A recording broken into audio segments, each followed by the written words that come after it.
On today's special episode of Homeworthy, we're taking you inside some of the most captivating homes filled with extraordinary antique collections. These spaces are more than just beautifully designed. They tell stories of the past through carefully curated heirlooms, vintage treasures, and timeless pieces that bring depth and character to every room. First, we step inside a stunning colonial home in Indiana with carefully curated antiques and paintings that resonate with the home's period style. Then, we head to Birmingham, Alabama to explore a beautiful home filled with an array of coastal furnishings and charming antiques that bring in a lighthearted and welcoming feel. Later, we tour a condo within a century-old mansion in Atlanta where layered art, luxurious materials, fine china, and personal collectibles are vibrantly showcased. Finally, we head to Tewksbury, New Jersey for a look inside a gorgeous home that's brimming with a wonderful collection of 17th century antiquities, elegant sterling silver tableware sets, fine-tuned musical instruments, and so much more. You're watching Homeworthy, where we believe every home has a story. Hi Homeworthy, I'm Kevin. And I'm Kemp, and welcome to our colonial home in Brazil, Indiana.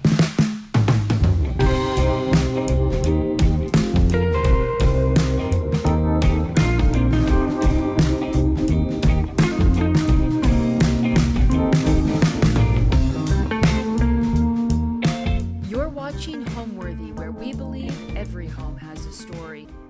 Hi, my name's Kemp Harper. I'm an interior designer and digital creator. Hi, my name's Kevin Bowling, and I'm a realtor. And you're here in our colonial revival home in Brazil, Indiana. Our home sits on 6/10 of an acre in town on 3 city lots. The front door faces south, so we get a lot of that really great natural light all day in the house. So in 2016, the house went on the market, and his mom's a realtor, and we were looking for an older historic home, and then we stumbled upon this one the day that it went on the market, and I saw the back patio area before we ever saw the interior, and I knew that we wanted to plant our roots here. When we bought the house, I remember our checklist was a brick exterior and a pretty foyer with a staircase, and our wish list item was a fish pond. So when we walked in the backyard, we saw the fish pond and the layout of the house, we were sold. Well, our wish item was a pool, so we settled for a fish pond. The way that I designed for this home in particular, living in an antique home, was to furnish it in a fashion that it maybe would have been, and just in keeping with the home's integrity. Lots of antique furniture. We implemented wood moldings and things that would have been to period. We hand painted a Harlequin floor through the back of the house to look like something that would have been there. And then I also hand painted a landscape mural that's in our breakfast room, kind of reminiscent of like a Rufus Porter mural that you would see in New England. And we didn't want to do anything too fresh and modern. We wanted everything to feel like it had always been here.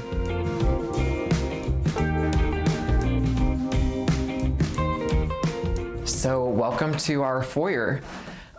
You can see that we have this really pretty original banister and balustrade here. When we moved in, there used to be a carpet runner that went up the stairs and around the foyer. It had been ripped out, but you could see the markings on the floor where it used to be. So these runners are actually just overstock that I pieced together and then put on these pretty stair rods to put that up the stairs to give it some visual interest. And then along the walls too, we wanted it to look kind of like faux paneling. So I did a faux bois paint technique, which is just glaze and paint that you mix together, and then you use a little rocker tool to give that wood grain effect. So I wanted a small piece to have as a landing space when you walk in. And so I actually found this wall mount table and mirror at the same shop, but they were in completely separate booths.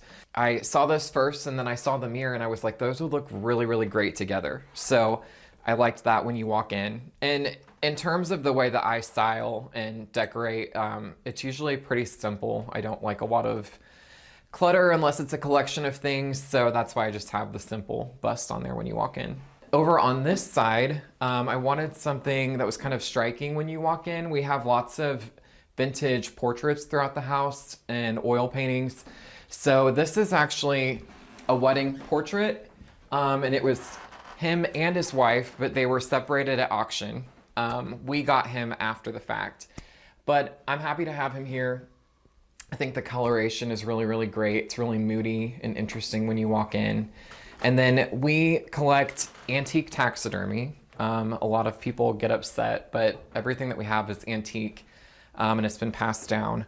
So we have our little fox friend there. These candle sconces here are Italian, crystal candle sconces. Being in a colonial home, it's very symmetrical in its design, so it's kind of did the same effect. We wanted to keep that symmetry when you walk in the front door.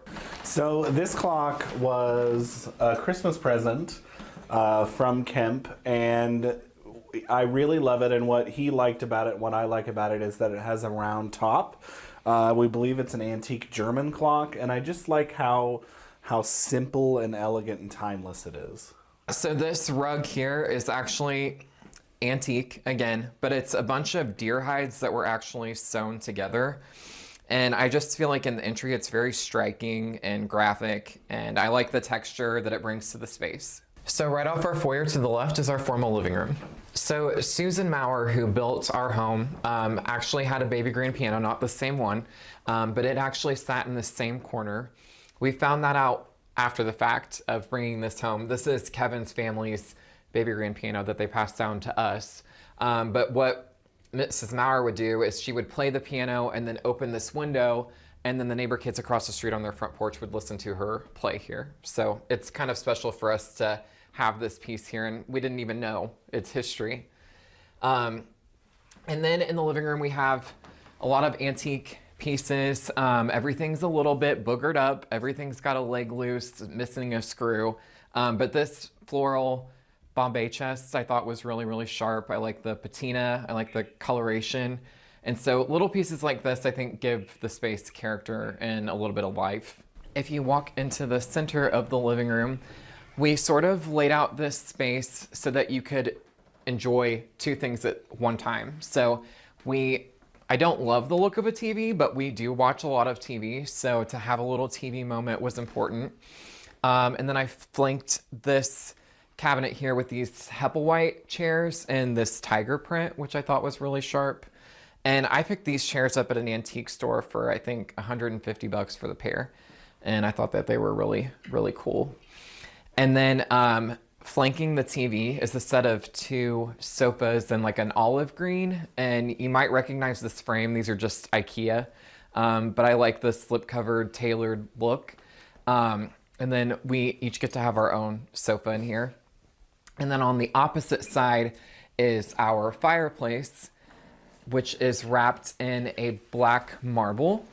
We have a portrait here. So that was painted, I believe, in the 1860s, 1870s by a gentleman named William Brewster Connolly. What I've learned about him is that he fought in the Civil War and then moved to Michigan and opened an art school.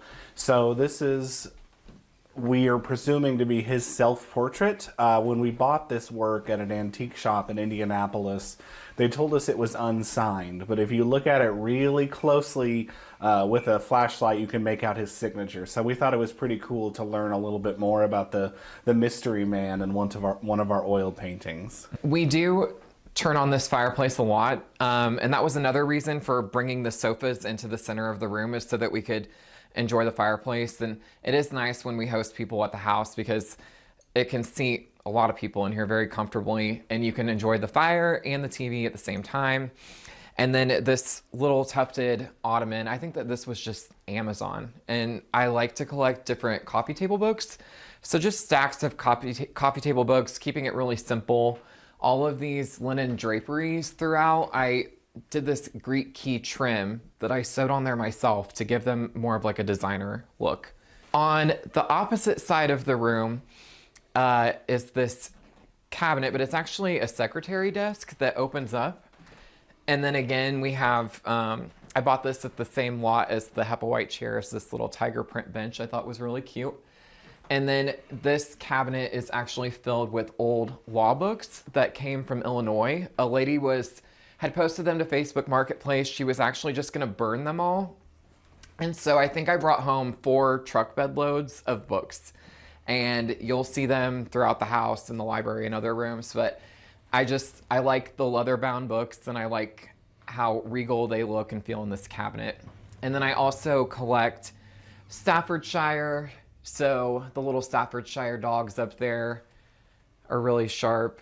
In this corner too, this room is so long that you can kind of plop in lots of different elements. So not only do we have the baby grand piano, but we also have a Victrola over here in this corner. This came out of the Holman family's estate, which is actually a really notable family in our area. So we're pretty proud to have it displayed here. This is kind of funny, but we have a record player, like a plug-in record player in the bottom that we use in this. So you can still have the effect and the sound of a record, but the top doesn't have the components to actually play a record anymore. Kevin plays a lot of Barbra Streisand on this. And then for Christmas, he bought me Beyonce's Renaissance plays on vinyl. One of my favorite pieces in the living room, and another cool piece that we have, this rosewood table also belonged to Anton Holman, the founder of Clabber Girl Baking Powder, and the former owner of the Indianapolis 500 track. So this came out of their house in the south side of Terre Haute, along with the antique Victrola as well. And I just love the rosewood look. We think this is a 19th century piece. And another piece I love in the living room is this painting right here. This is also mid-19th century. He is a square painting in a round frame, and we bought him at an antique shop in Madison, Indiana. And what I think is so special about him is actually his frame. We were told that this is a lost technique called water glazing. So they can no longer replicate the pattern on this frame. And because he's that square painting inside of an oval-shaped frame, we have no idea who he is or who painted him. So maybe one day, if we take him apart, we'll find out who this mystery man is. And then we have pieces like these orange, I would say that these are Japanese lamps, kind of reminiscent of like a ginger jar or something. But I liked the coloration of them, and I liked in the foliage, there's that dark green that kind of ties in these velvet sofas. Over here we have our little dog friend, and I thought that he was really cute. He obviously meant a lot to someone because a lady from out of state was moving back here, and he was boxed up with the peanuts and everything and shipped over here, and she sadly passed.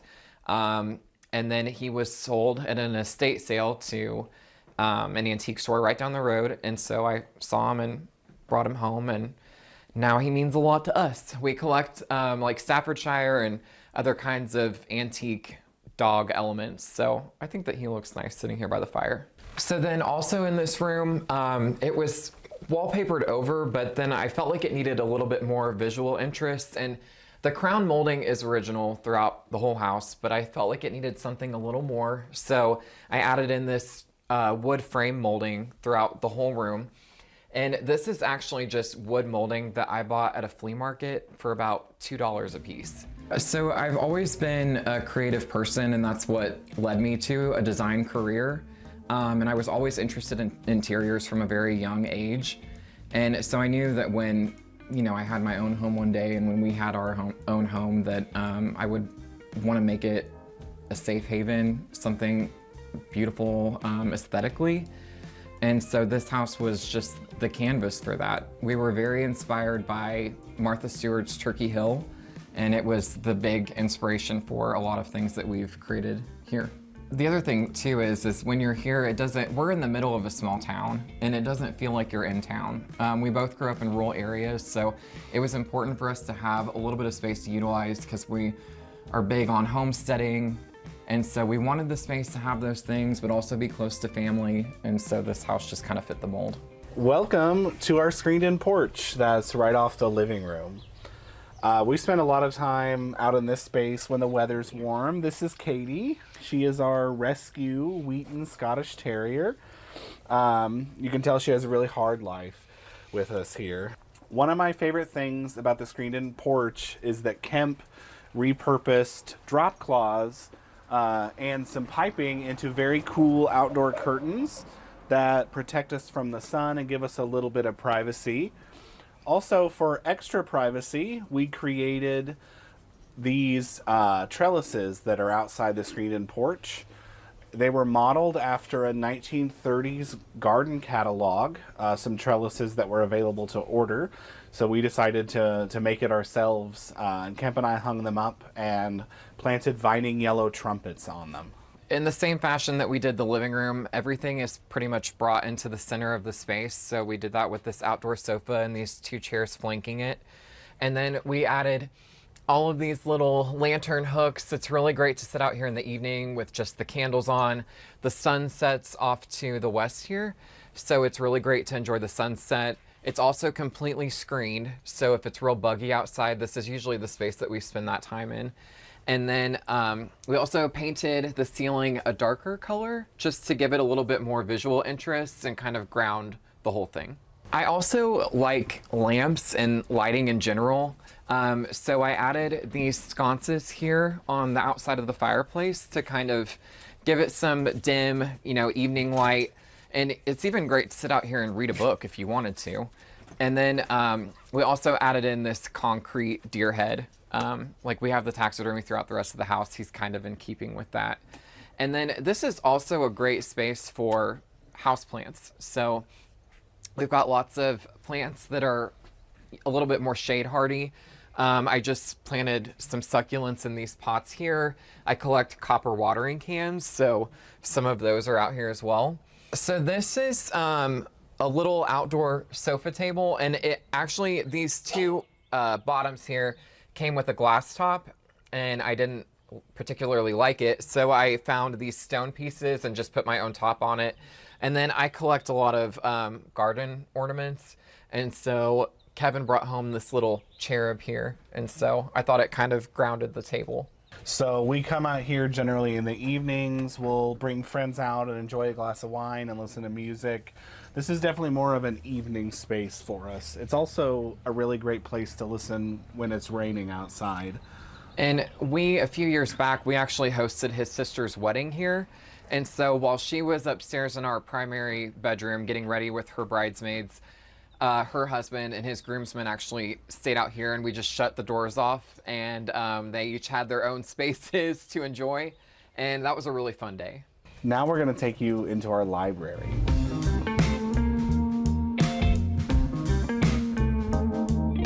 So this is probably my favorite room in the house, is the original library room. The whole thing is paneled in thick original pieces of knotty pine. They're individual panels. And we kept them the way that they were in the dark color. I think that they're very period for a house of this style, and it really warms up the space.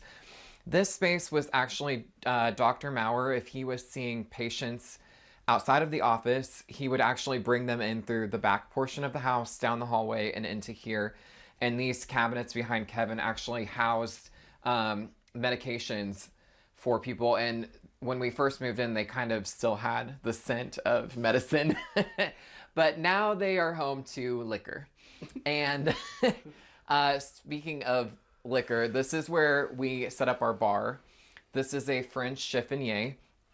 It came out of someone notable out of Chicago, an estate in Chicago. And Kevin got it at auction. And I just think it's a really neat piece. It has like some gilding, some gilded paint on it, and then like some Gothic detailing on it as well. And then of course some more antique taxidermy, but I think it's very fitting for this room, so I like this antique goose hanging above that. And then I wanted this space too to feel like it was furnished in a way that it would have been.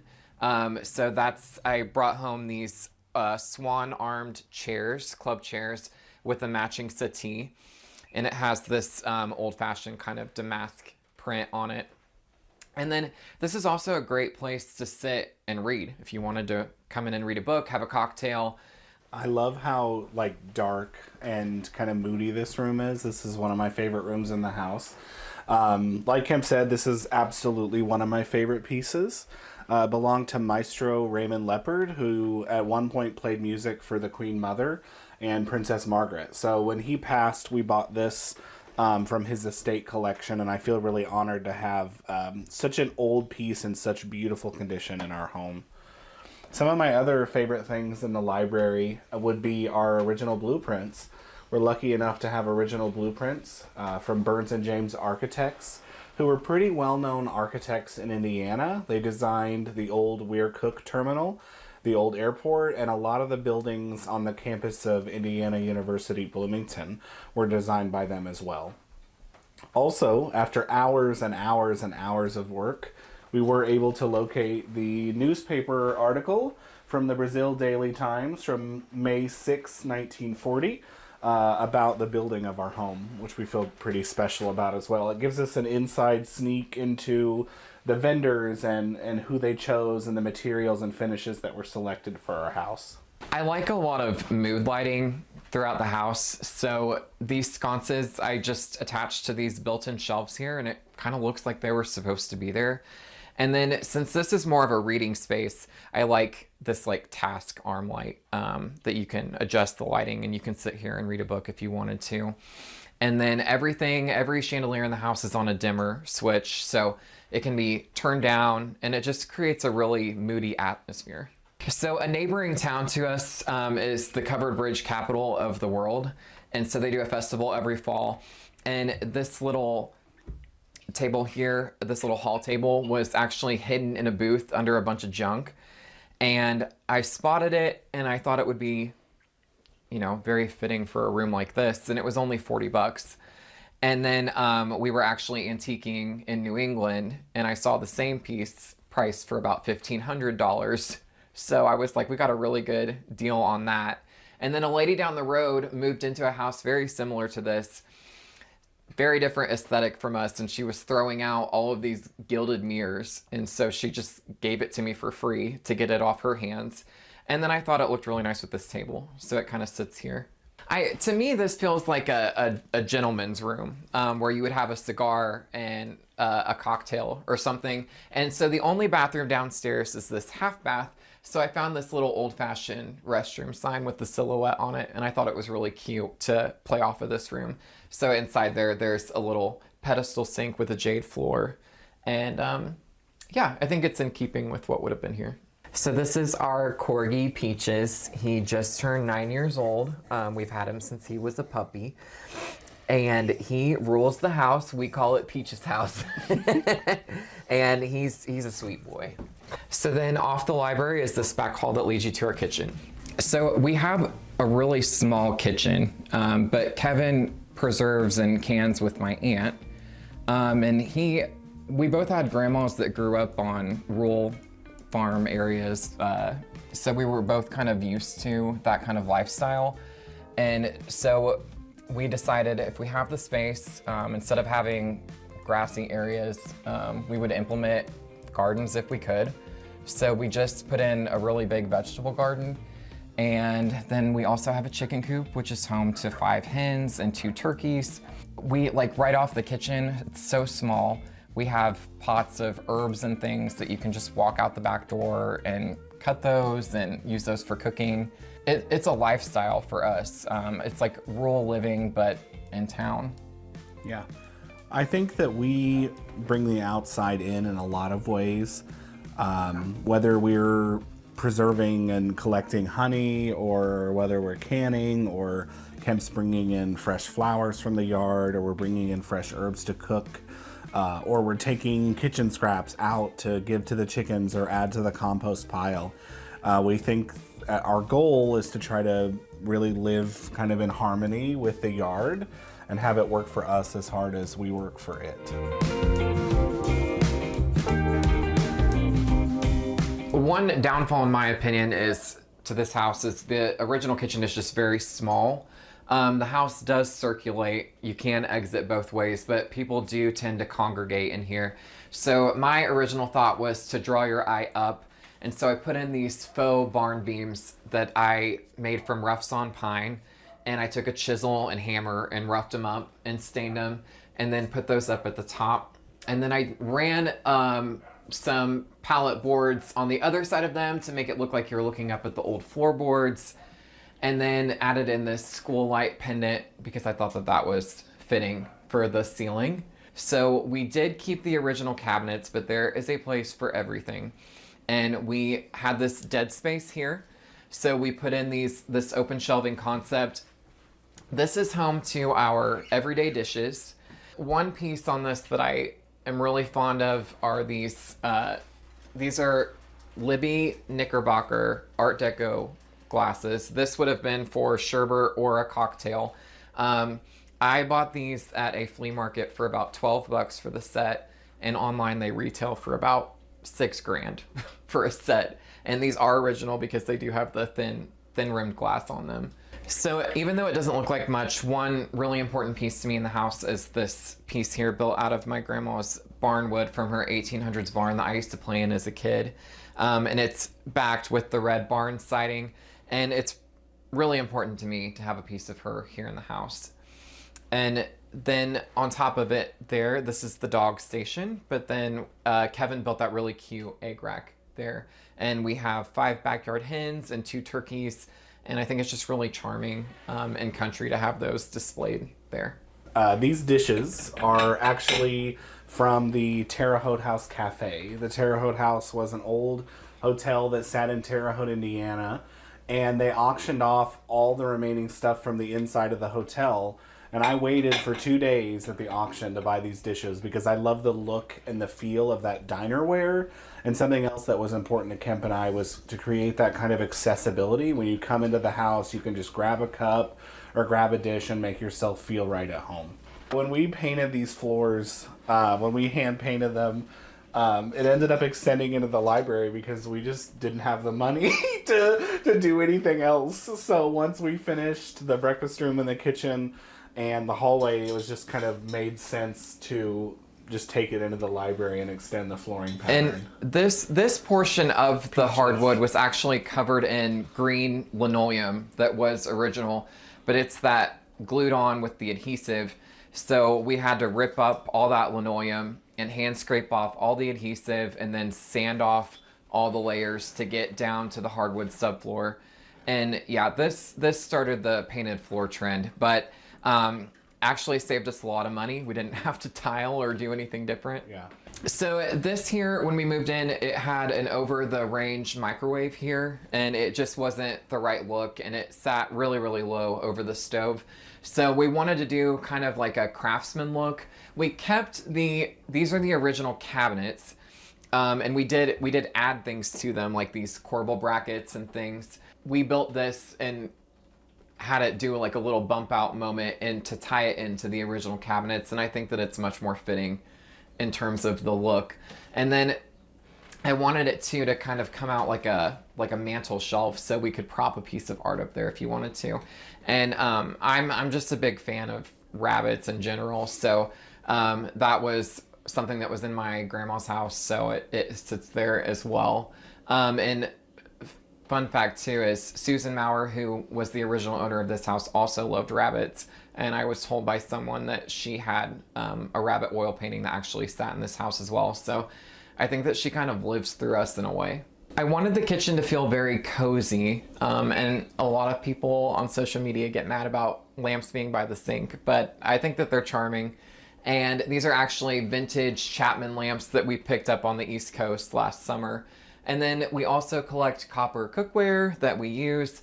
So all of that gets hung above the sink, and I think it's really charming as well. When we moved in, there was just a stainless overmount sink here, so we put in this farmhouse sink base.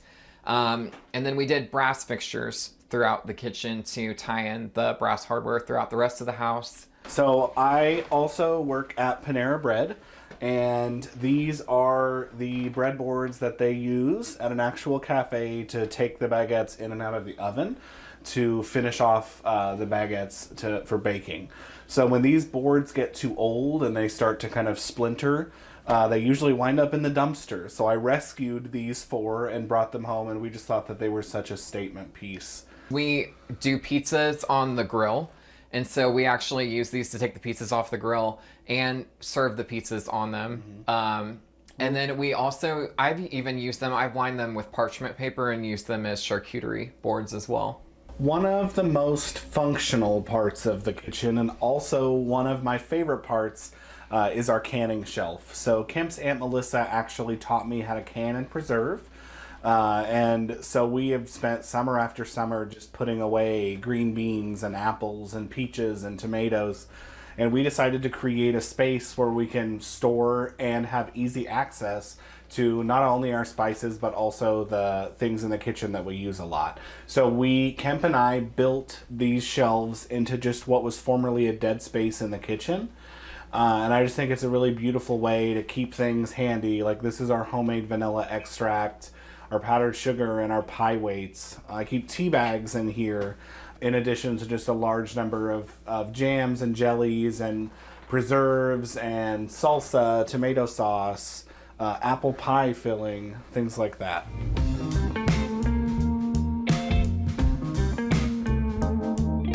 So then off of the kitchen is our breakfast room. And this room is also probably one of my favorite spaces in the house. I love all of the natural light in here. Again, it's a smaller space, but we kind of use it as an extension of the kitchen. And so again, I wanted to sort of draw your eye up. So I built in this wraparound shelf with corbel brackets to kind of tie in the craftsman look of the kitchen. And then again, filled it with some of those old law books, just kind of messily shoved all the way around, but it really gives it something visually interesting. When we moved in, the walls were painted over grass cloth wallpaper. And so unfortunately I had to take it out, but I decided to hand paint this landscape mural. Sort of my take on a landscape mural. It's a little bit more abstract, but I liked the dark moody coloring of it. And then I went over the whole thing with an antiquing glaze to make it look, just not so fresh and a little bit more muted in coloring. And then I was at an antique store down the road and I saw this little oil painting for $10, and I brought it home and it looked just like the mural I had just painted. So I was like, I'm gonna hang that on top of that, and I think it looks like it was supposed to be here. And then as far as furnishings, again, we have another brass crystal chandelier over this table. This table I also found thrifting. It was covered in paint splatters, and so I hand scraped all of the old paint off to bring back the raw wood. And then I really like these antique Hitchcock chairs. So you can see that they have like the gilded paint detailing on them and the texture of the woven seat. And I think that they just felt kind of country and antique, so I like them around this table. And then at an auction, I found this china cabinet that looked like it was supposed to be with these chairs.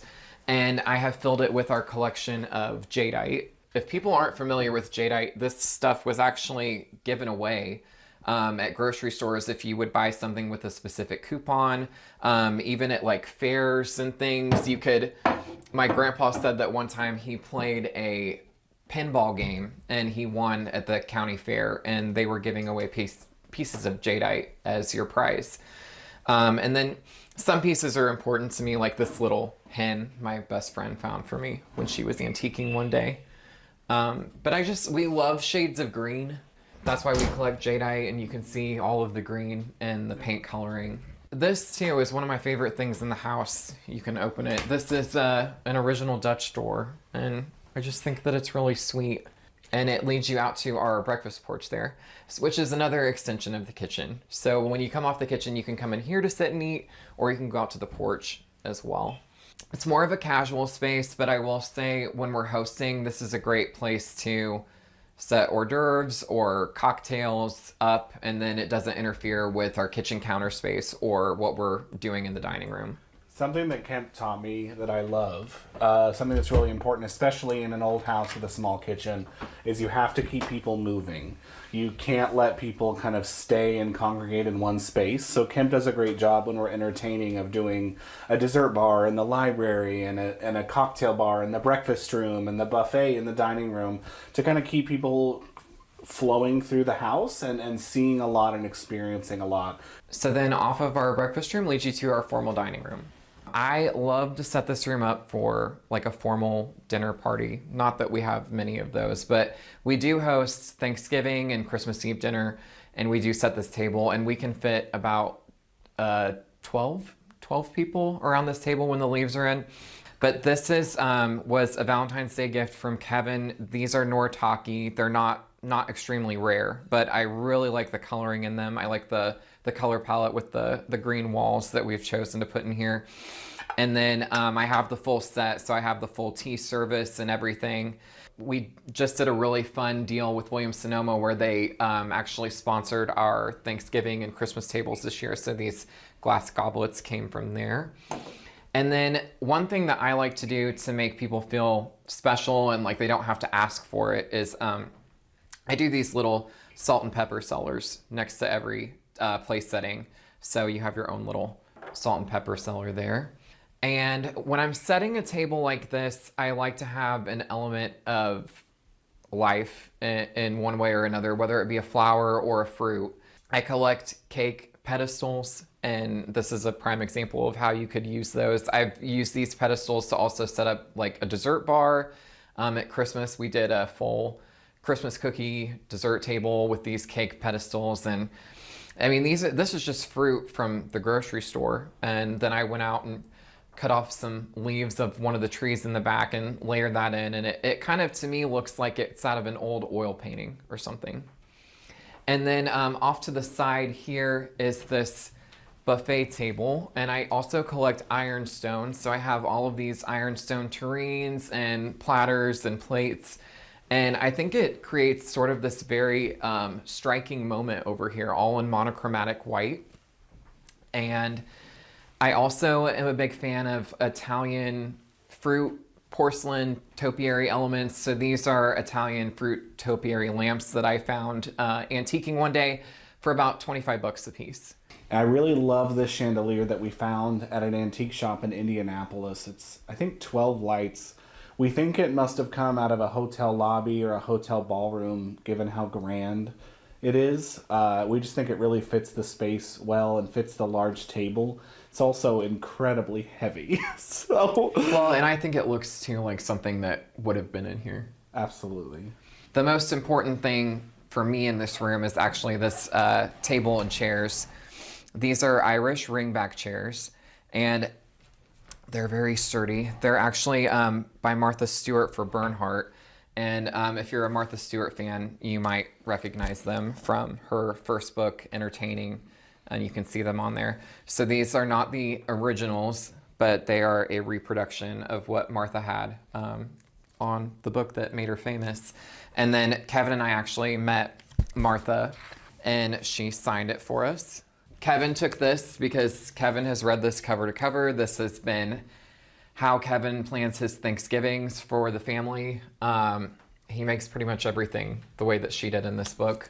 And so he brought this book for Martha to sign, and I brought the Sports Illustrated swimsuit cover for Martha to sign. So these built-in corner cabinets are original. They're on our original blueprints as well. They did have a glass pane door on both of them. But you couldn't really see, since I like to display things, you couldn't really see into them very well. So I actually took the doors off, and then I just filled them with pieces of antique silver and different things. And some of those pieces we actually do use, like the little urn champagne cooler. I pull that out a lot to use. When we went to Chicago for this dining table, but the same lady that sold me the dining set had this little folding table with this like antique equestrian picture on the top of it, and I thought that sometimes I set like a little bar up on this table, and I thought it was really cute in here. We keep things casual enough to do buffet style around here. We definitely like people, like I said, to feel comfortable. I think that's kind of priority one for us. But we do host like a full Thanksgiving dinner, Christmas Eve, we'll do a prime rib roast and veggies and mashed potatoes, and we'll make traditional eggnog and serve eggnog in this big stainless steel vat that we put out. It's really charming. It reminds me of kind of the old school holidays that everybody kind of grew up with. Yeah, I think that it's important if you have china that's been passed down to you and different things. I mean, why use paper? Just use what you have. I mean, I would rather set a table like this that cost me nothing, Yep. and it's a lot prettier that way, I think. Like Kemp said, these are, Japanese noritake dishes, and they're from the early 1930s, actually. And I found them tucked away in the very bottom shelf of an antique shop. And they're really pristine. They're in perfect condition. And I view these as no better reminder than to use what you have, right? The people who bought these almost 100 years ago probably never used them, and they kept them tucked away. And what's the point? So we use all of our china, even our best china gets to be used and enjoyed by people. So this oil painting here I found at an antique store in Indianapolis, and it's actually a Renaissance reproduction. The original was by Bronzino. It's a portrait of a young man, but the reason that I was actually drawn to it is because I love how sassy this guy is. I love the hand on the hip. I love the books. He even has a pinky ring, which I think is really silly. And then this silly, flamboyant, ruffled outfit I feel like is really fun. And when I saw him, the backdrop was almost the same green color that I did on the walls in here. So I feel like it looks like he was meant to be in here. And now we'll take you up to the primary bedroom.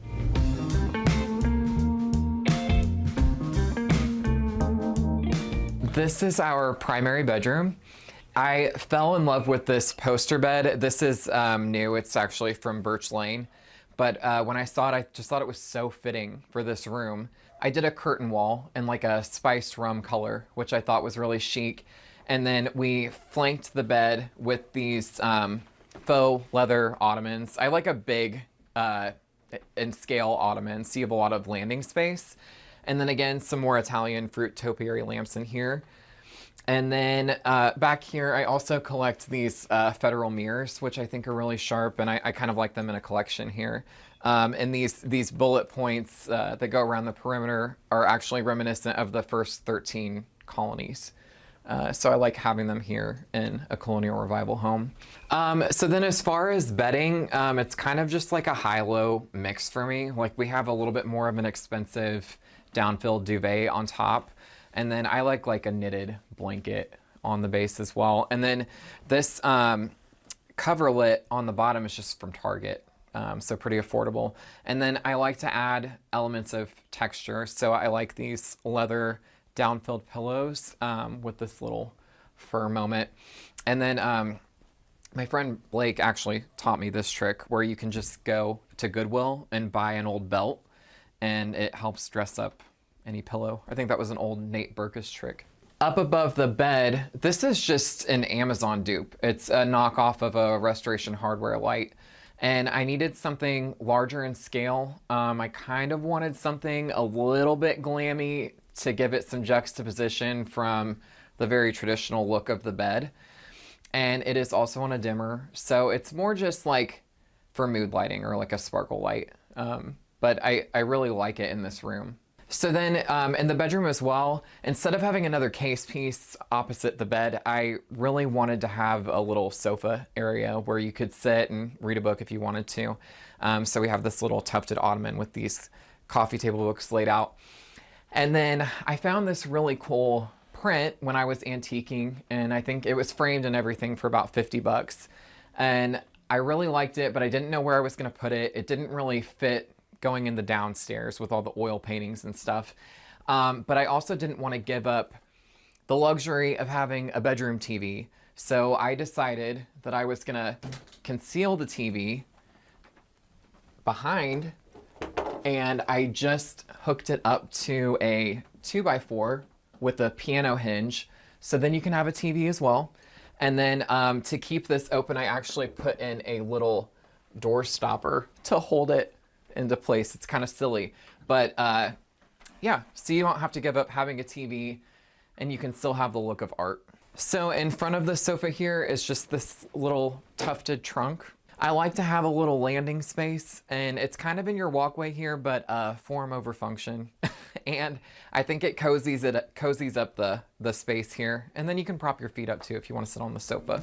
What I love the most about our home depends on the season. When it's warm outside, I love the outside. I love the vegetable garden, the flower gardens, the landscaping.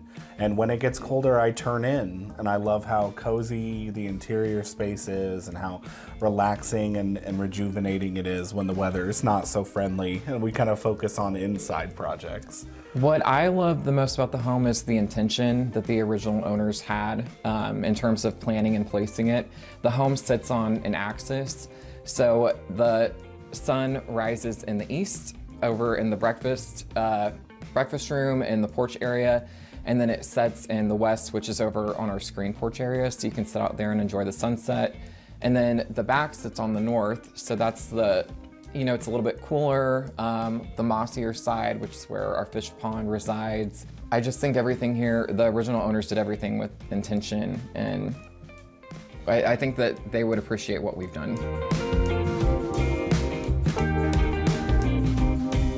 So our favorite part of the house and what sold us on the house was this antique aggregate patio on the backside.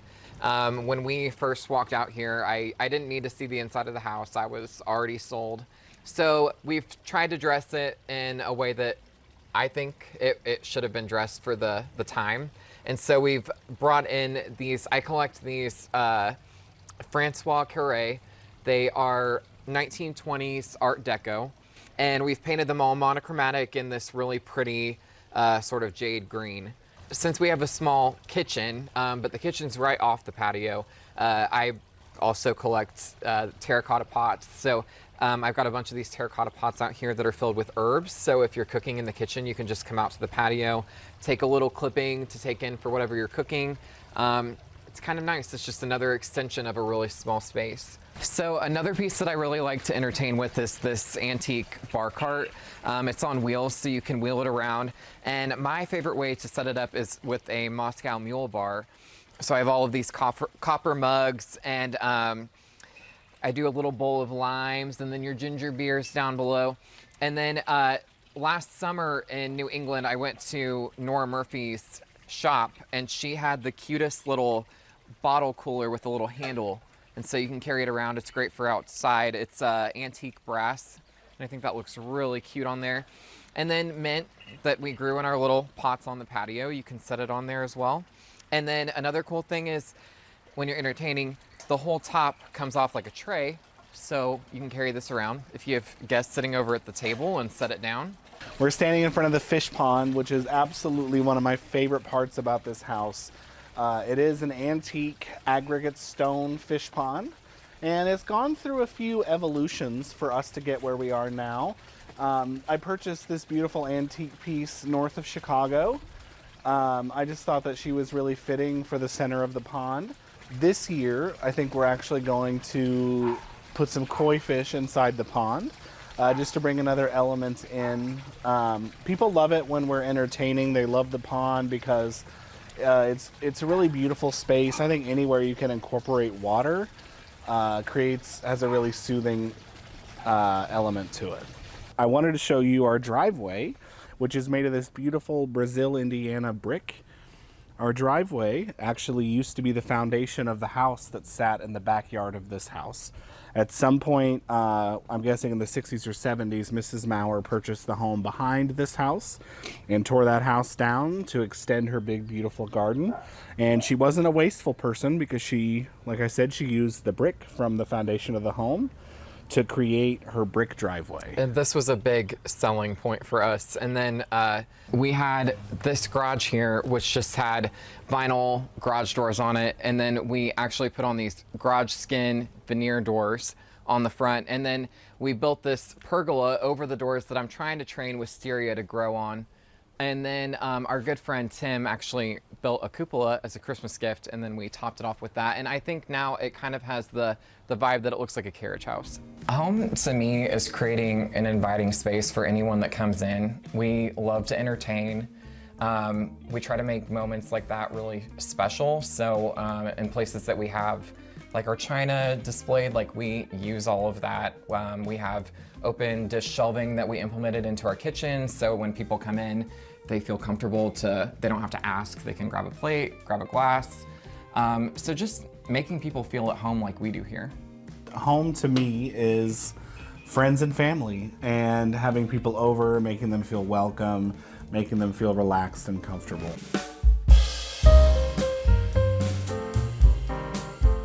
Today on Homeworthy, we're visiting the Birmingham home of interior designer Beth Hubrick, founder of the vintage decor business Mary and Wilma. Originally from Florida, Beth has infused her Alabama residence with an array of coastal furnishings and charming antiques that bring in a lighthearted and welcoming feel. Enjoy! You're watching Homeworthy, where we believe every home has a story. Hi Homeworthy, I'm Beth Hubrick. Welcome to my home in Birmingham, Alabama.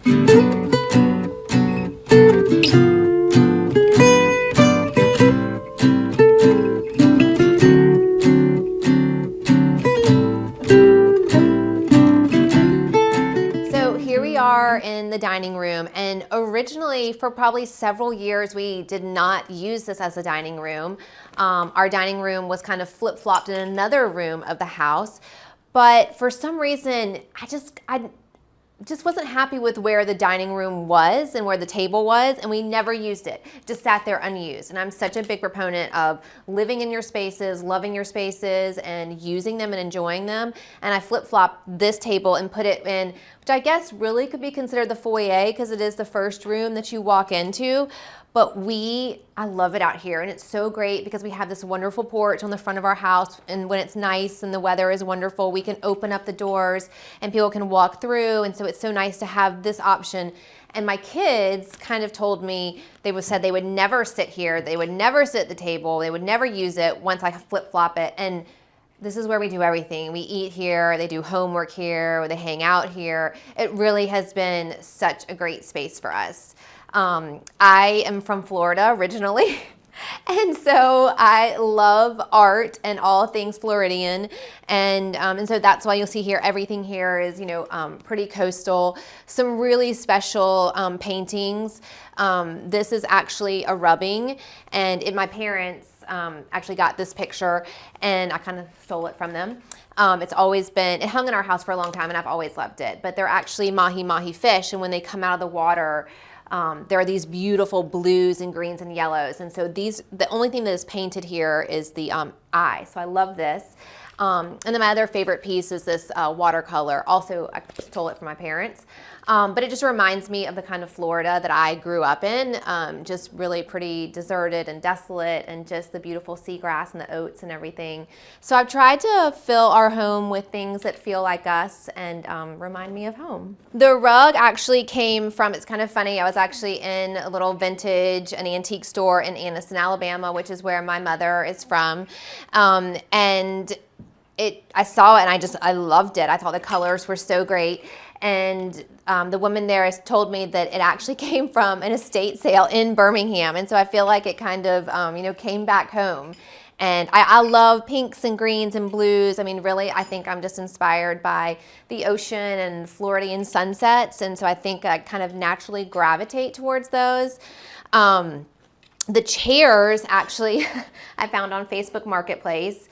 And while we were renovating the house, I kind of convinced my husband. I was like, hey, let's get out of town. Let's just go somewhere close by, and we'll take the kids, and we'll swim and do some fun things. And there's a great little hotel in Auburn. And on the way there, I told him, I was like, hey, just give me 1 second. We got to stop off at this exit, and I'm going to meet a woman and get some chairs. And these were the chairs, and my husband was literally like, oh my gosh, they're terrible. And they were in terrible shape, but I had them recovered in this beautiful Italian velvet, and we love them. Again, I mean, I love the bamboo feeling, and so I definitely probably always lean towards those Floridian roots.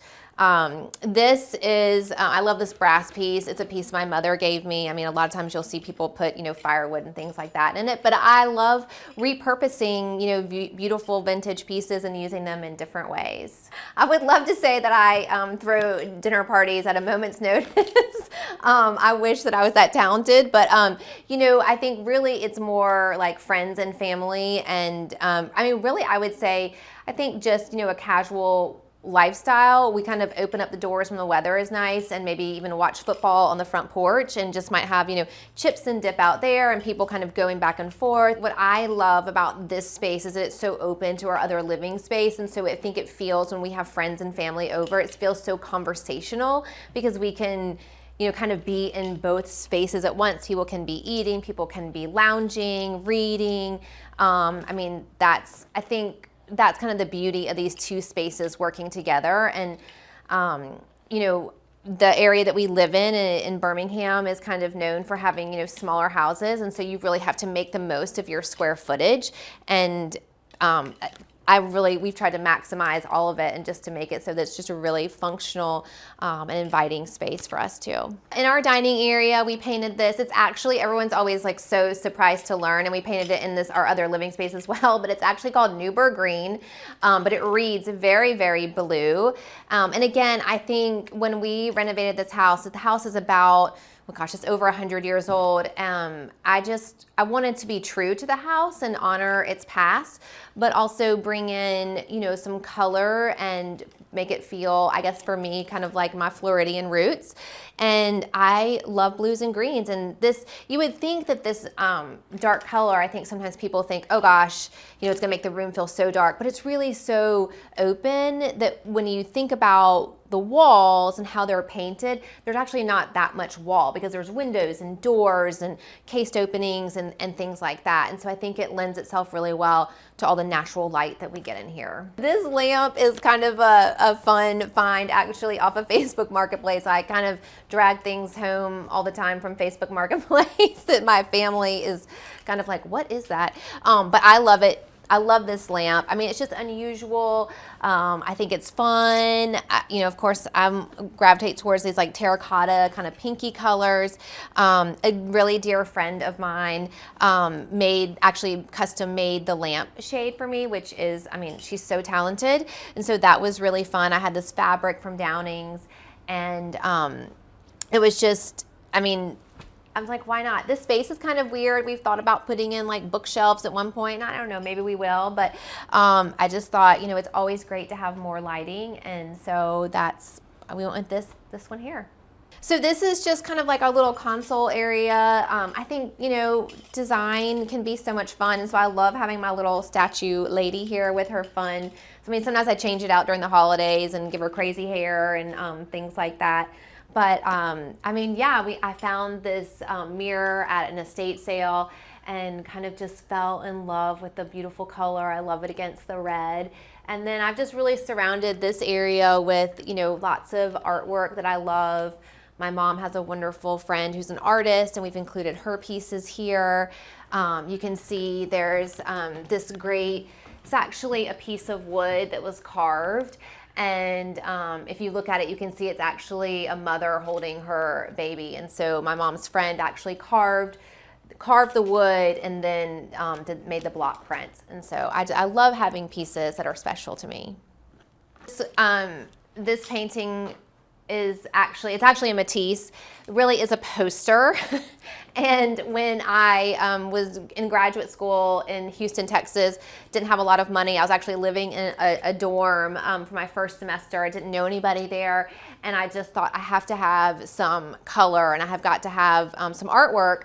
And so I decided that I basically took the poster and kind of turned it into like a paint by number and just followed those brush strokes. And so while it's not, super, again, just a poster that I painted over, I love the colors, and I love colors, and you can look out the window and you're seeing the boats, and so it reminds me of Florida as well.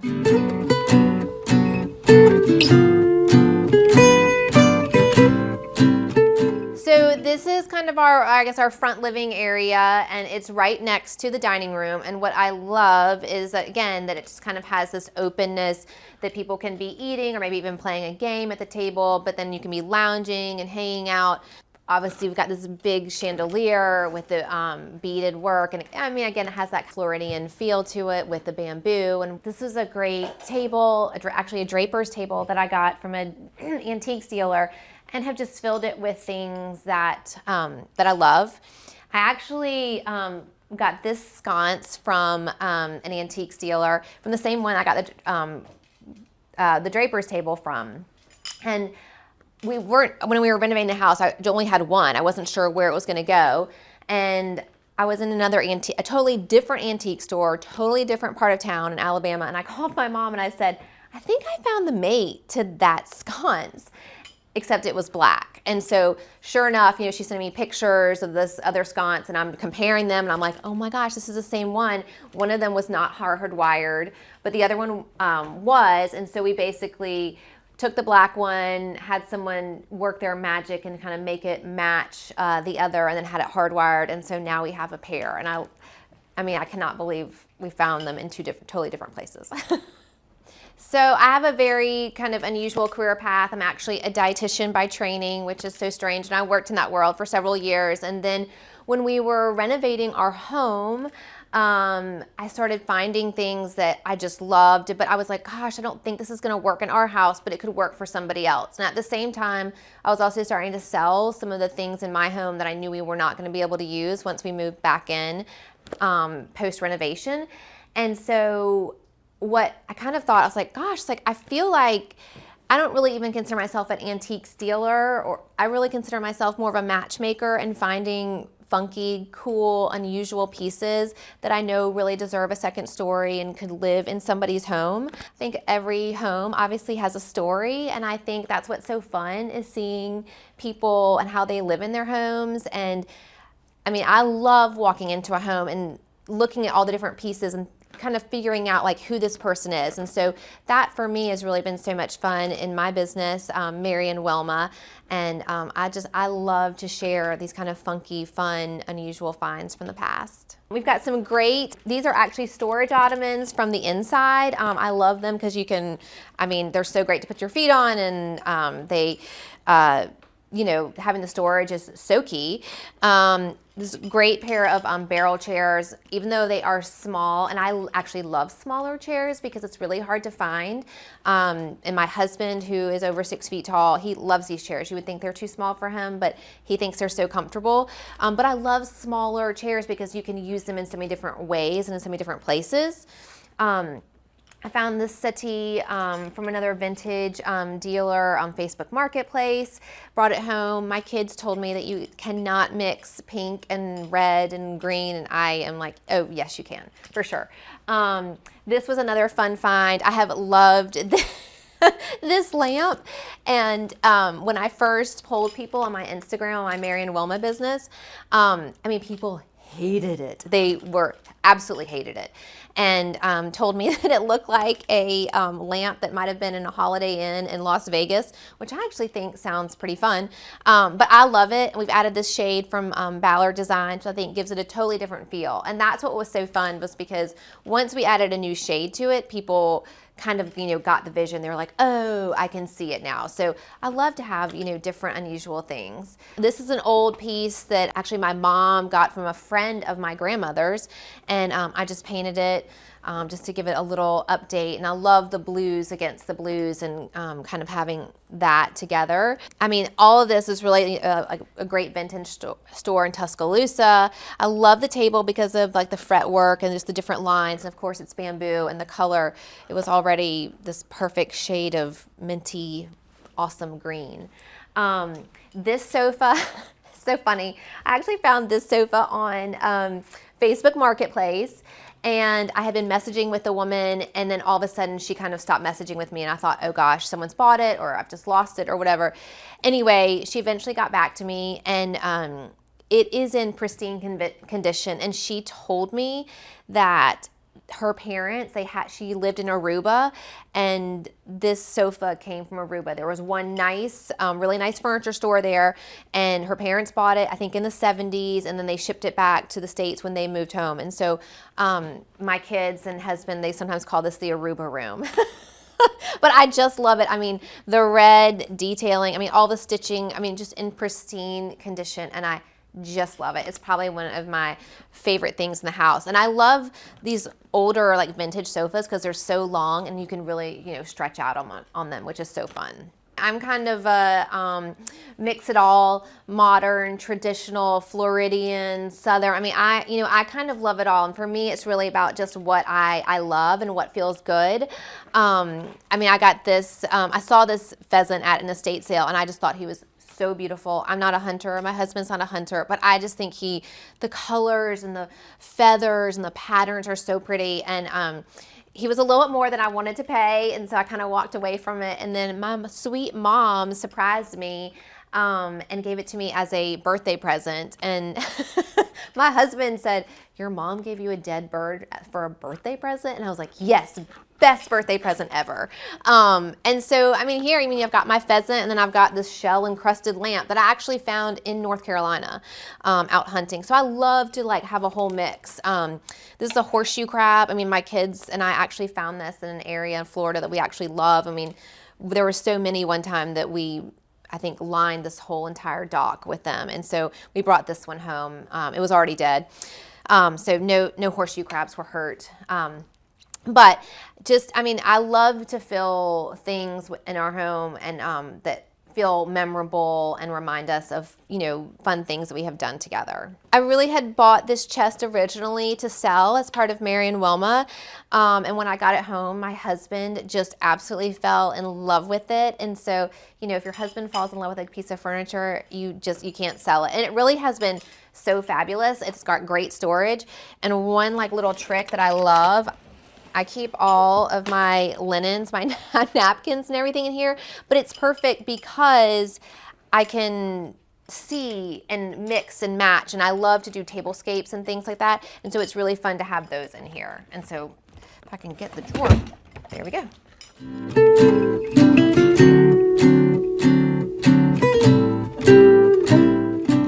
This is kind of our bar area. When we renovated, this was originally kind of where the dining was, and it wasn't a great spot because it was kind of a pass-through area.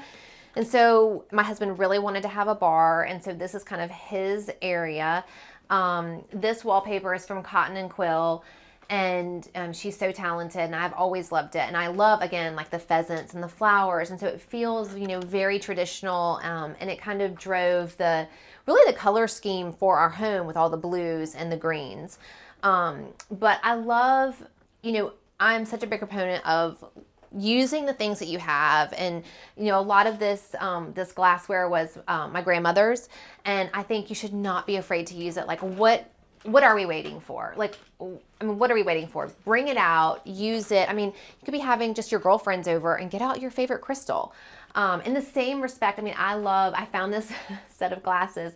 My father had a rum and coke every Friday night that I can remember as a kid.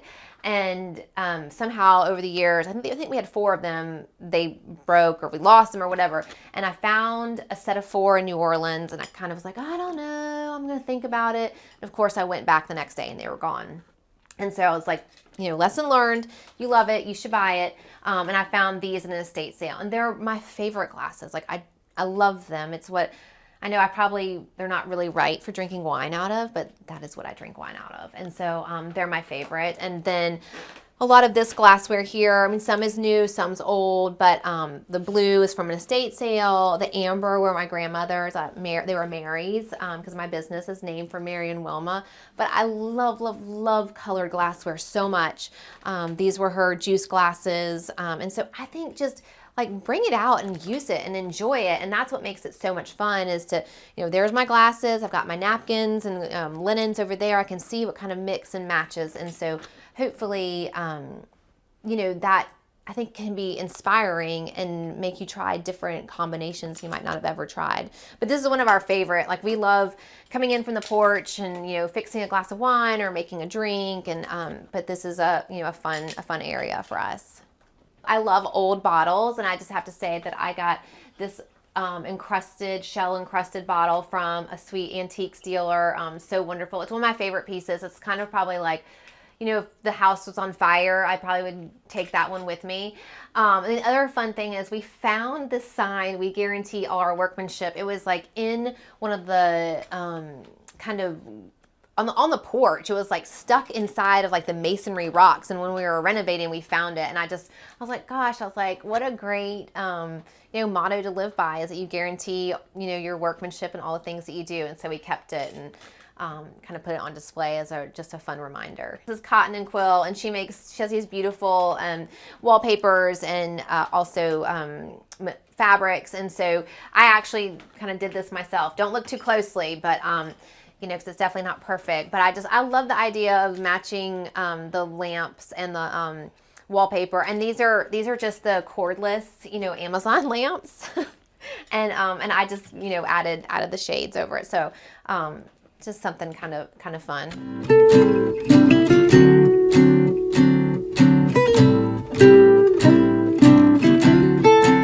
Okay, so we're kind of moving into the kitchen area, and this is really the front two rooms, kind of the living and dining area.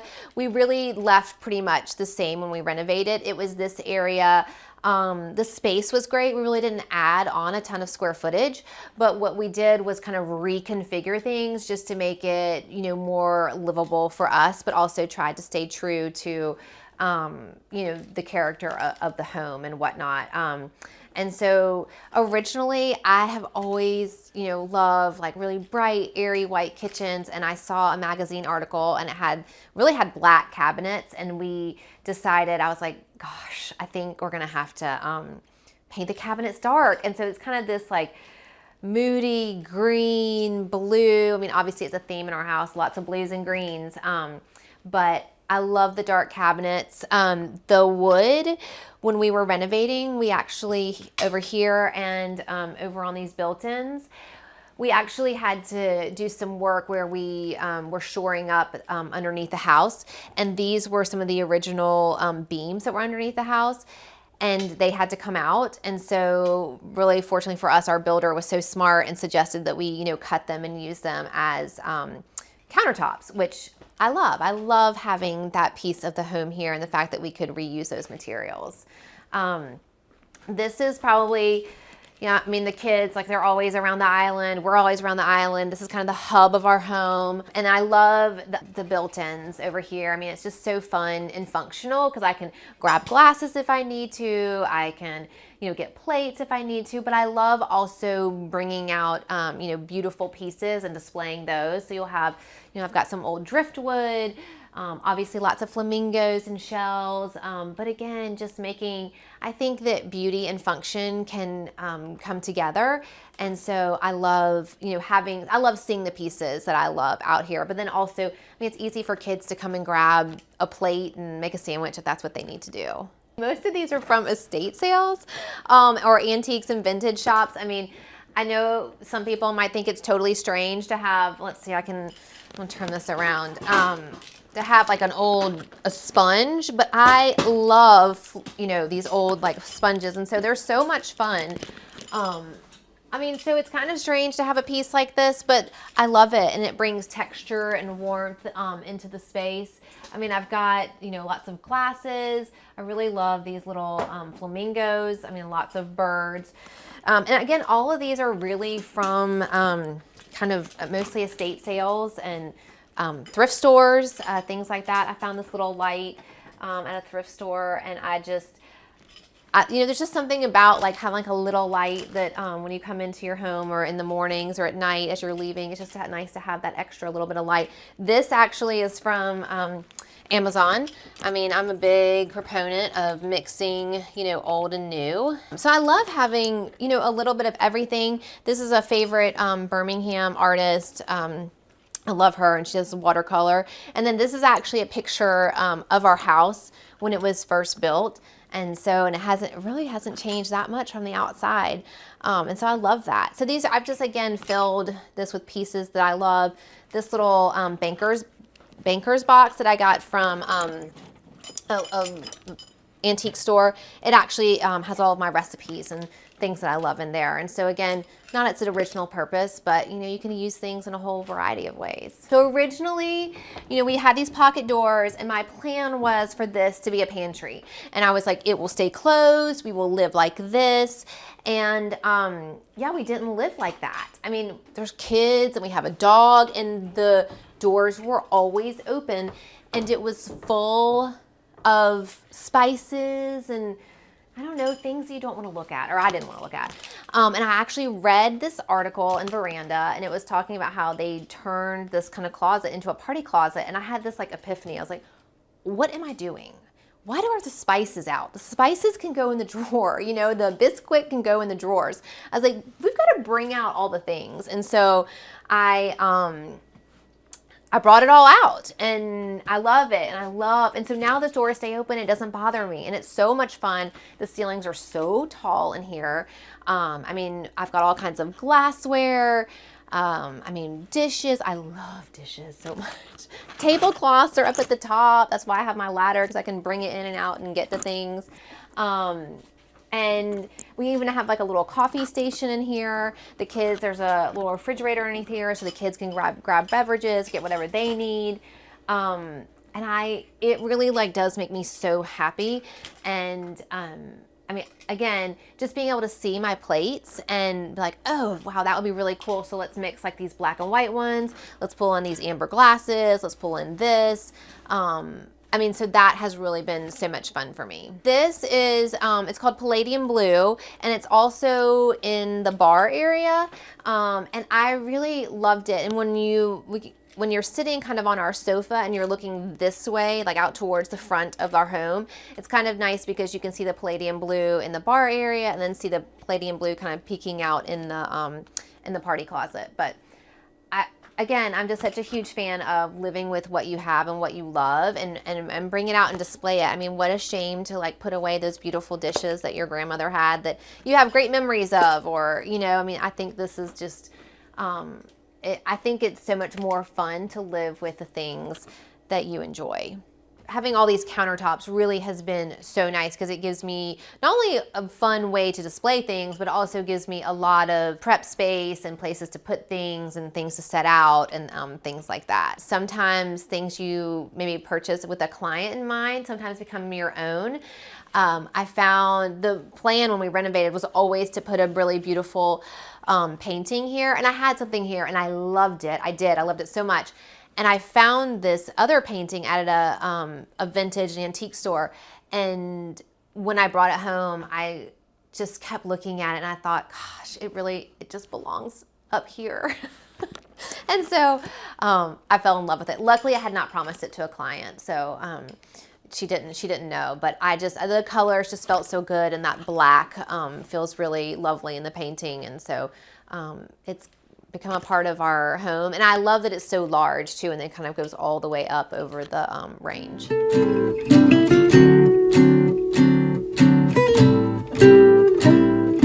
So this is another living area, and this is kind of the biggest part of the renovation that we did.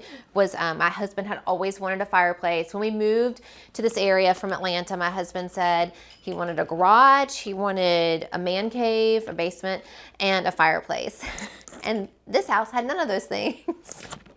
And so anyway, so when we renovated, we added in this fireplace, we added in a side entrance. So it's really nice because you can just drive up and grab your groceries and bring those in right into the kitchen, which is really great. And I always say that this kind of side entrance areas, I hope that people always feel so welcome that they just stroll right on in. Like I mean, I love it. There's nothing better for me than having kids and neighbors going and coming. And for me, I really want my home.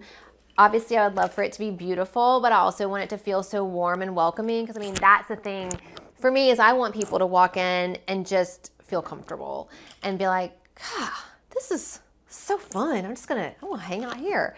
And so that's what, that's what I love. But this area has really been so great for us. This is where we kind of typically hang out as a family. These chairs have lived with us for a long, long time. I love them. My husband loves them. I mean, there's a few things that he's like, I love, but he loves this chair and this pair. And they actually were in my in-laws in a condo that they had purchased, and they were going to give them away. And I was like, no, we'll take them. And the reason I love them is because they're small and petite. It's very hard to find these smaller, petite chairs, and they swivel and they rock. And so I love that people can be sitting here, swivel around, have a conversation with the people in the kitchen, or if I'm cooking, my husband can be talking to me or whatever. And we just had them covered in this really fabulous flame stitch that I love so much. And again, the blues, the greens, all of it. I mean, these have been recovered multiple times. I mean, this might be their third round of fabric with us. And that's what I think is, so great about vintage pieces. They have good bones and they work, and these really do. And it's so worth it to recover and to reuse. And one of my favorite stores in Anniston, Alabama, where my mom is from, Downings, and they always have the best fabric, and I found this fabric there. Originally it was going to be drapes, and then I was like, no, they're meant to be on chairs. And so so excited about these. I got these bar stools I actually found at a little vintage store in Atlanta. And originally when I found them, of course, they were actually a little bit too tall because they were bar height. They weren't counter height because they didn't do a lot of, islands and counters, 30 plus years ago. And so I actually had them cut down so they would be counter height. And originally when I saw them, I really was buying them because I thought, oh gosh, I just love the shape. I love the bamboo, the wood, so great. I thought I was going to have to recover them. And then, I love it when that happens, when it's so fortuitous. Got this fabric in here and I was like, the greens are so perfect, and the pops of purples. Being able to pull that in, they just worked really well in the space. So I've loved and really enjoyed that. I do try to do a lot of lamps. I think my family even jokes with me like, how many more lamps do we need? But I actually read an article one time that it said if you want your home to look more expensive, and that's not really my goal, but and to feel kind of more up level, to use a lot of lamps and sconces as opposed to the overhead lighting. And obviously I love chandeliers and things like that, but it really does feel so cozy. And I love interesting lamps. I found this lamp at, it's like a church rummage sale. The Boy Scouts have it every year. It's like my favorite weekend of the year. I think it was like $8 or something. I just love interesting lamps. I found that brass one there at the same place. I actually brought it home for my neighbor because I thought it'd be so fabulous, and she told me that it was terrible. And so, but I love it. I think it's great, and it's super heavy. It is almost like solid brass. It's so wonderful. And so, yeah, I think that lamps, and that's the thing is so fun, is sometimes I'll buy a lamp. I don't even like the lamp. I'm really buying it for the shade, because sometimes you can find really cool shades.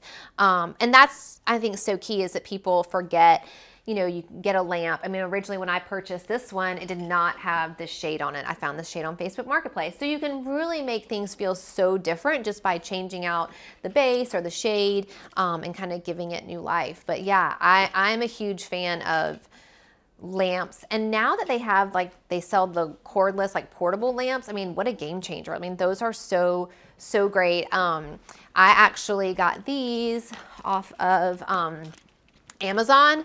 They're so fun, and I just put the shells on them, and then they can become like a little extra lighting. And you can't tell now, but it's really fun if we're here, maybe having a cocktail or something like that, to turn those on, and if it's dark and it feels kind of moody and fun. And so, yeah, I'm a fan of lots of light. I think it can sound silly to talk about lighting, but I think lighting is so key and really, makes a room feel a certain way. And so I think especially as it gets dark and then, the sun goes down, you just to have this really kind of cool, lamplight just makes a room feel so cozy. It's like when you go into like a really great hotel and it's kind of dark, or like a really fun bar or something, and it's, you know, feels kind of moody and fun. I think you can kind of create that in your home with lamps. I actually found this great kind of Art Deco rug on Facebook Marketplace. And I knew that y'all were coming soon, and the woman was so sweet and shipped it to me. And it's always hard because, you know, when you look at things online, you're like, the color could be off, it could be different. And so I was like on pins and needles, like, oh, please, please, please let it be beautiful. And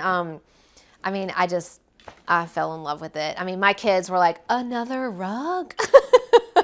I'm always changing things out. But this one, it would be hard for me to part with this one. I've really fallen head over heels for it. And this coffee table is a favorite. It's so unusual. I think it was handmade. I got it from a sweet antiques dealer, Betty Margaret at the Nest. And it is awesome. I love the fabric and the greens. I know that it was a handmade table, that someone somewhere, you know, put this together, and I think it's so much fun, and it's worked so well in here. It's been multiple places in my home, but it's been great in here too. It was my very first Facebook Marketplace finds ever. The person that I got it from was moving to Arizona. I think he sold it to me framed. I mean, it's such a fabulous, fabulous deal. And I guess nobody else in Alabama wanted a flamingo, so I kind of lucked out there. And then went to an estate sale, years later, and found the pelican. And I had originally planned to reframe him in a similar way as the pelican, but I kind of love that they're like sisters, not necessarily twins. You know, they're similar, but also different and have their own kind of personality. So I think I'm gonna leave him for now.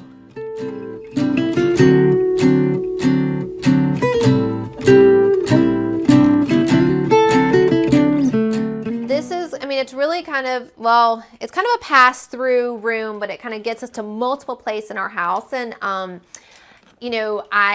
love art, and I love vintage art. And I thought, well, this would be such a fun way. And I've been collecting all this vintage art, knowing that it was going in here. And my original plan, it was to put wallpaper in here. And I was like, I'm going to wait to put the vintage art up. And then I was like, gosh, what am I waiting on? This is ridiculous. And I do still plan to put wallpaper up, but when we put the wallpaper up, I'll just put all the art back up. And so it's just a fun, I just love to have, there are things that my children have made. There are things from artists in Birmingham. Really just all kinds of stuff that I just find so unusual and interesting. We spent a spring break in the Keys, and I, of course, love the Keys. And one of my favorite homes I've ever been to was Ernest Hemingway's home.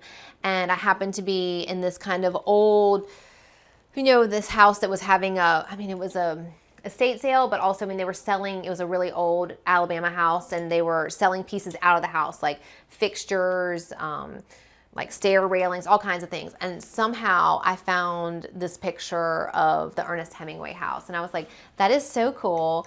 I have loved that house, and the fact that I found it in a home in Alabama just feels like it was meant to be here and be part of this collection. This is actually an old ice maker. This is our first housewarming gift when we lived in Atlanta that my parents gave us. And you pull this top off, and the big block of ice would sit in the top. And so, it works really well here, and we've enjoyed it and had fun using it.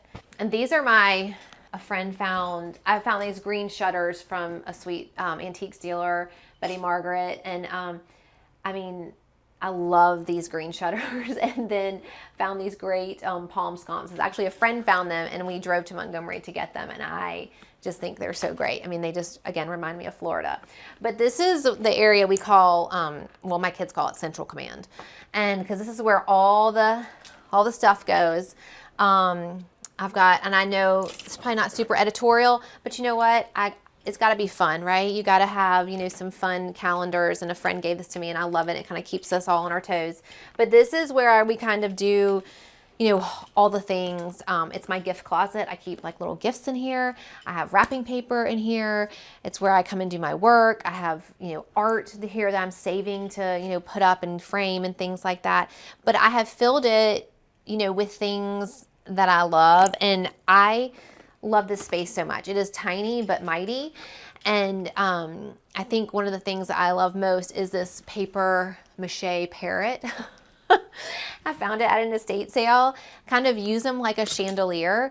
And I think I love him so much because there's a place in Disney called the Tiki Room, and I can remember going there as a little girl, and we loved the Tiki Room and Pierre and all of the birds. And it sounds so silly, but whenever I look at this, I think of Disney, and I think of just, how much fun and the great memories that I made with my parents, and then now with my own children. And I love that there was actually an article that was published in InStyle magazine. It was called, I think it's called By the Parrot. And it was talking about Jane Birkin and how she found this parrot that in Paris, I think, that she just loved and could not live without. And she talked about how much joy it brought her throughout the years in her home, and it would be in different places. And I feel that way about, things like this.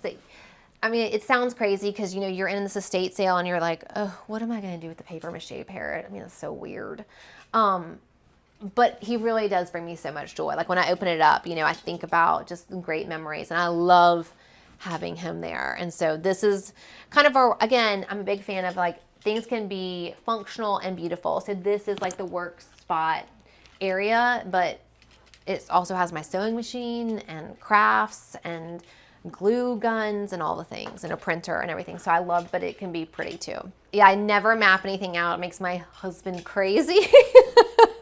Because he is very precise. I'm like, it's fine. We'll just, we'll do it. Throw a nail up there. And he's so much more mathematical than I am. I'm like, it'll be great.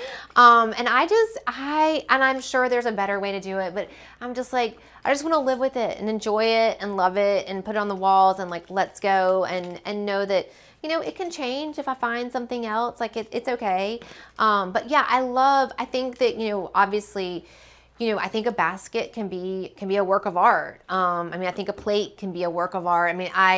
This mask, for instance, I found some vintage wallpaper and put the mask on the vintage wallpaper, and I love it. And I don't know that the mask is particularly valuable, but I love those patterns mixed together. And I think it's just a great reminder that things that you love, they can be really simple, but also so impactful and fun, and to surround yourself with things that you love is important.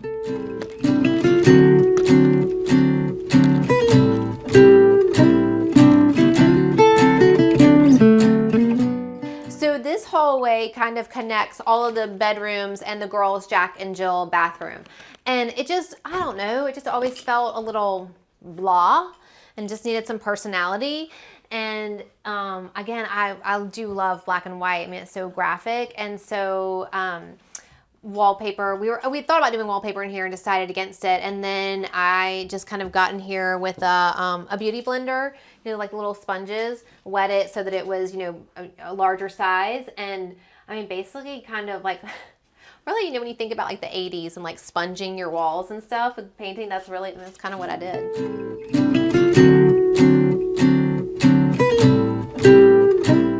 Okay, so this is my son's room, and it's just, I think I wanted to share it with y'all because I think it's such a fun space. I've got some great vintage pieces in here. This rug, actually, my father brought it back from Turkey. It's a marriage rug, and the colors I just thought were so perfect for a boy. And what I think is so much fun about his room is he's this sports loving, loves to kind of be involved in all the things, but also really has this love of art and enjoys lots of things. And sometimes I'll bring stuff home and he says, oh, is that for my room? I'm like, no, it's for me. But it's just so much fun to surround him. I think he caught a big sailfish and he wanted to, have that in his room. So that's been really fun. And then, I actually had brought home the Mexican restaurant sign from, again, another great antiques friend. And he fell in love with it. And I was like, why not? That's just fun, right? To have the Mexican restaurant sign in your room.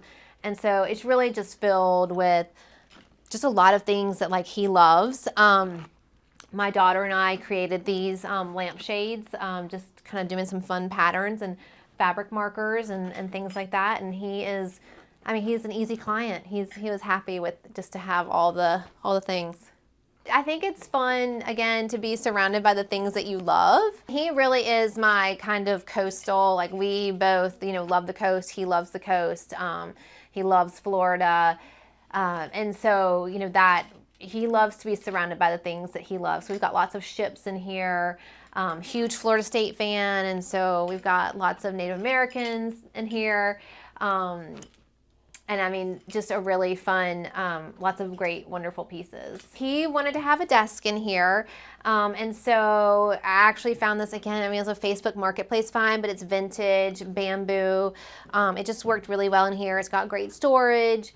And so, yeah, I mean, and I think it's just one of those pieces that I think will eventually be able to transition so well. I mean, you could almost use it as like a side table if you needed to, and so I love getting things like that for my kids that, hopefully maybe they'll use later on, or could be used in other places or down the road, or, but yeah, this is one of my favorite pieces too.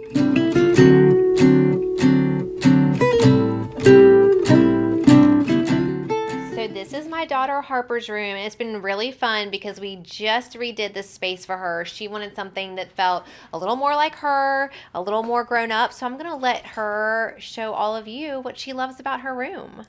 Well, starting off, I absolutely love my bed. I love to read on it because I've been doing summer reading lately for school, and I just love to read on my bed. It's so comfortable. And then my desk over here, I absolutely love it. I love to do makeup. So it's like a vanity / desk. And I also for school, I'll come up here and do my homework and get that done. And then I have my floor to ceiling mirror. I absolutely love because I love to see my outfits every day. I love my pink dressers. These were actually old that we repainted. And so they're vintage campaign pieces. And tell everybody what it is what you wanted for your room. That I want it to feel a little bit more grown up. Like something that I'll have till college, so I won't get tired of it. Not like something too cutesy. Just lots of patterns that all fit together, that just look really nice together. I absolutely love my bulletin board. It's so cute. I love putting pictures of my friends on it, or Bible verses, or just little sweet notes that my friends have given me. I just love to put everything on there. And that helped a lot with the colors that you love, because it has so colorful. It's from the inside, and it's just, it made it kind of easy because there's lots of colors to draw from. So I definitely wanted bright colors, but not too bright, in your face, just something that's really nice. I love the yellows, I love the blues, I love the pinks. They just all are so pretty together. I absolutely just love them. They just look so great together. This color, this was also my original color that I had in my old room, but I just really love this color because I don't think I would want a teal or something that I might get bored of. I think this is just a really pretty color for in a room that you'll have till you're older, and you won't get tired of it. It's really pretty. Harper loves new more than she loves old right now, and that may change, but what's really fun is that we actually found this old vintage, not super old, but just a vintage kind of ginger jar lamp, but it was fun because then she got to add her own twist to it with this really fun new shade. And that's always a fun way to take old things and make them feel maybe a little more contemporary, or a little bit more like your own personality. Okay, so I absolutely love my room, but when I get older and when I have house of my own, I already told her this, that she's not coming and designing it. Because I have a completely different style than her for a house, but for my room, I absolutely love this. I just love it. So Homeworthy will have to come back and check Harper's house out, in 20 years from now.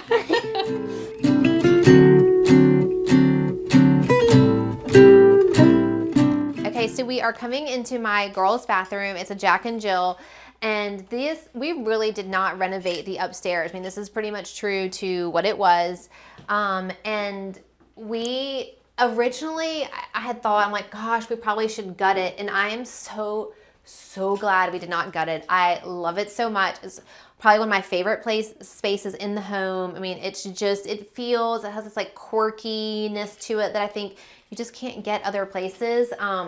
We did redo the vanities and had those, changed out. But just changed out some lighting and, painted the floors. But that was, pretty much, we did it was mainly cosmetic. But what I think is probably the most fun that we did in here was to cover this whole area. So each of the girls have their own little vanity. This shower area, we covered the entire thing in wallpaper, and I just love it. I mean, obviously the flamingo. But it has been such a fun project, and a dear friend helped me with this area just to make sure it felt really cohesive and kind of individual to both of the girls and what they love and what they want. But I think it has turned out really, really great. It really is one of my most favorite spots. It really is a big space because both of the girls, so they each have their own separate vanities so they can get ready in the mornings, which it's having girls is key for school and things like that. And then, so you have kind of the shower area that connects both of the spaces. But I just love, one side, the ceilings are really, really tall. On this side, the ceilings are much lower. And so, but it just has this quirky, fun feel to it that I think we would have lost some of the charm if we had totally just gutted everything. And so I think this was a really great solution. When we bought the house, they had covered them in carpet, and once we knew why, because they weren't in great shape, and that wasn't part of the original scope when we renovated, was to redo the hardwood. So we decided for now that we would just paint them, and I think it feels really true to the house. It's kind of been a great fit for us. Well, it's so fun because I have a sweet friend, Hazel House Collective, that sells these beautiful rugs, and again, kind of wanting things to feel cohesive, but not the exact same. And so I would say these rugs really do feel cohesive. They have got lots of similar colors and elements. My daughter and I found this one at a estate sale, and we have found some others along the way. But I love that they're just they're all kind of, I don't know, they're all different, but they all kind of work together, and I think that just makes for such a fun story for the girls to have their own spots. I will say that this light fixture, I always get comments on it. People love this light fixture, and it really has been so much fun. I think it's a CB2 light fixture if I remember, but I think they discontinued it, which I hate, but people love this light fixture, and I think it works well with the house, and it's been fun to have in here, and it gives great lighting too, and so that's always key when you're putting on that makeup.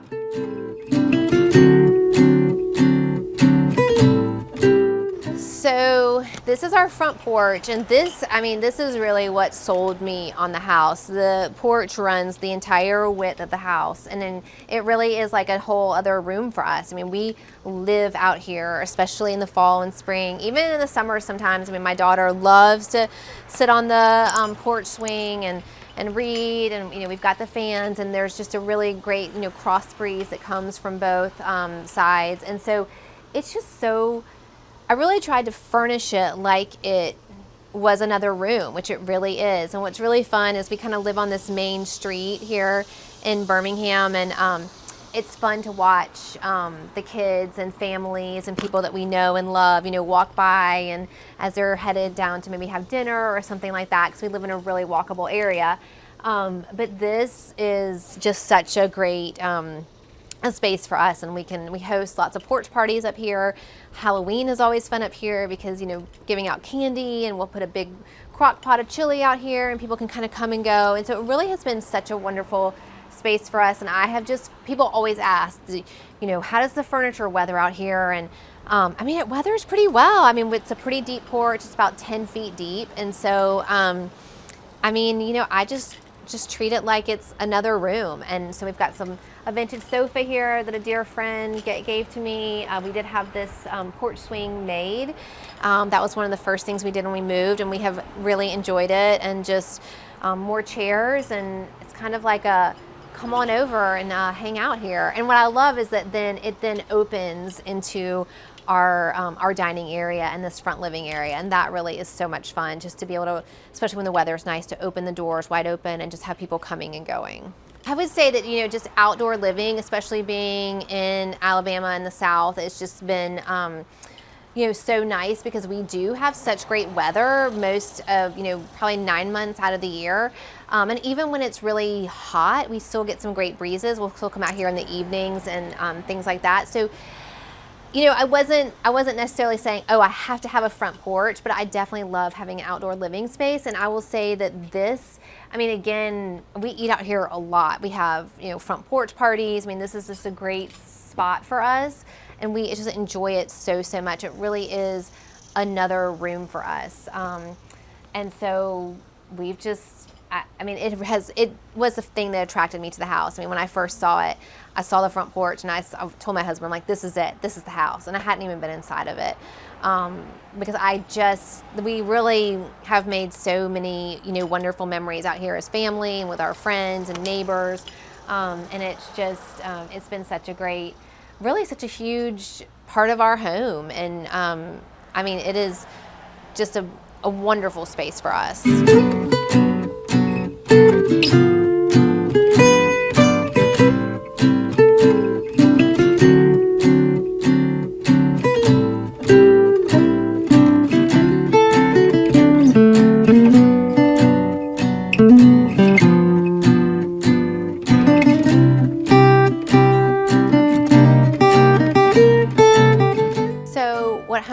To me is it's family, it's friends, and I think it's making the most of the space that you have and learning to love it and really enjoying it and surrounding it with things that are meaningful to you and things that you love.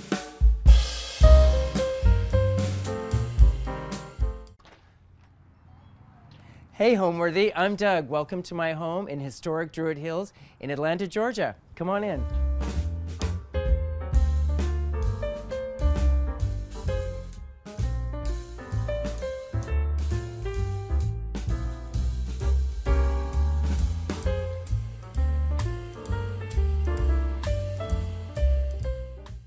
You're watching Homeworthy, where we believe every home has a story.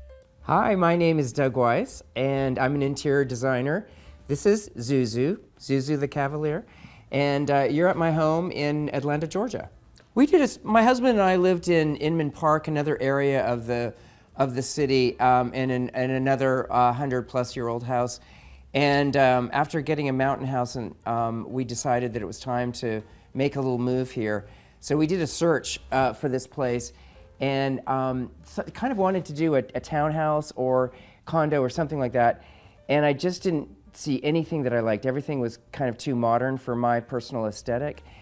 And we changed something in the search engine, and this place popped up. It's a 100-plus-year-old mansion that was divided into condos in the 90s, in 98 specifically. And in 1998, or it might have been 97, we were looking for a place to live. We saw this exact unit, and I remember saying to my husband, you know, we loved it. It really spoke to us. But I said, you know, I can't help but feel that it's for like an older couple. So 25 years down the road, we're an older couple now, and here we are. We've just been here about 2 years now. I love layering. It's a big part of my aesthetic. And I love antiques and modern art and a lot of things. So usually when I move in, and I do the same for my clients. There's usually a lot of layers, and I want it to look lived in and really comfortable, actually.